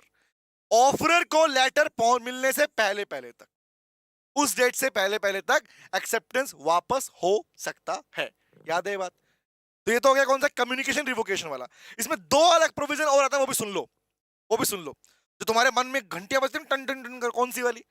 कि सर अगर एक बात बताओ, हमने ऑफर कम्युनिकेट कर दिया, लेटर भेज दिया, ठीक है, हमने रिवोकेशन का लेटर भी डाल दिया कि हम वापस लेना चाहते हैं, और दोनों लेटर अगर सेम डे पहुंच गए, तो कौन सा माना जाएगा, कम्युनिकेशन या रिवोकेशन? तुम बताओ मुझे, चलो बताओ। हाँ, ऊपर नोट्स पिन दे बेटा, देख पाओगे, कमेंट चैट बॉक्स में लिंक में दिख रहा है अलग से, कौन सा माना? कम्युनिकेशन। दोनों लेटर पहुंच गए, बताओ, अभी तक कोई खुला नहीं है, वेरी गुड, जो सबसे पहले ओपन किया जाएगा। इसका मतलब कहीं ना कहीं ऑफरी के पास ही पावर है, वो कौन सा ओपन करता है समझे? तो इसको बोलते हैं the letter which open first will be termed as valid, उसे माना जाएगा। नंबर 1। अगला प्रश्न, एक और प्रश्न फिर क्लास वाइंड अप करते हैं, सुनो ध्यान से। अगला प्रश्न क्या है बेटा मेरा, ये तो बात होगी बाय पोस्ट, क्योंकि एग्जाम में क्वेश्चन बाय पोस्ट में पूछेगा आपसे। ये होता है फोन के थ्रू, जब फोन की घंटी बजती है तो कहते हैं हेलो, है ना, हेलो। अब सुनो, हेलो फोन के थ्रू बाय मोबाइल फोन अगर कभी कम्युनिकेशन और रिवोकेशन हो रहा है तो कम्युनिकेशन ऑफ एक्सेप्टेंस कब माना जाता है? सिंपल सी बात, जब सामने वाला पर्सन सुन ले हाँ मैंने एक्सेप्ट कर लिया, बट फोन कट गया तो ये बड़ा मजाक की बात है लोग के अंदर, ये वाला पॉइंट जो बोल रहा हूं मैं कि मोबाइल फोन पे कब मानोगे? बस सिंपल सी बात, जब मैंने ऑफर दिया अगले ने हाँ कर दिया, when the person here the word acceptance communication via phone will be complete. Number 1। Number 2, if phone cut हो गया बीच के अंदर ही तो ये लोग कहता है it is duty of the person कि दोबारा कॉल मिला है और दोबारा बात करे, उस पर पूछे, ठीक है। लेकिन आपको ये फोन वाला याद नहीं करना, एग्जाम में नहीं आता, इस पे क्वेश्चन एग्जाम में आता है, ठीक है। तो गाइस हमारे पास में first essential type offer acceptance खत्म हो गया। The next session I will take consideration free consent capacity performance, ठीक है। करीबन 4 से 5 चैप्टर हम नेक्स्ट क्लास में लेंगे। तो अभी के लिए हमारे बाय कहने का तरीका थोड़ा डिफरेंट है। कुछ भी अगर लगे, क्लास अगर अच्छी लगी हो तो लाइक जरूर करना, शेयर जरूर करना, बच्चों तक पहुंचाना, और कोई भी टॉपिक में डाउट अगर रहे तो प्लीज कमेंट सेक्शन में जरूर लिखना लाइक हो, ताकि मैं तुम्हारे पार्ट को पिक कर लूं नेक्स्ट क्लास के अंदर। तो अच्छी लगे क्लास तो लाइक जरूर करना। तब तक के लिए अभी बाय करते हैं। बाय कैसे करते हैं बताओ, किसी को पता बाय कैसे करते हैं? हमारा बाय वेरी गुड दिया, बाय बाय और टाटा सी यू अगेन, कल फिर मिलेंगे तेरे मेरे नैन। बाय बेटा, bye, take care, see you, thank you very much बेटा, थैंक यू।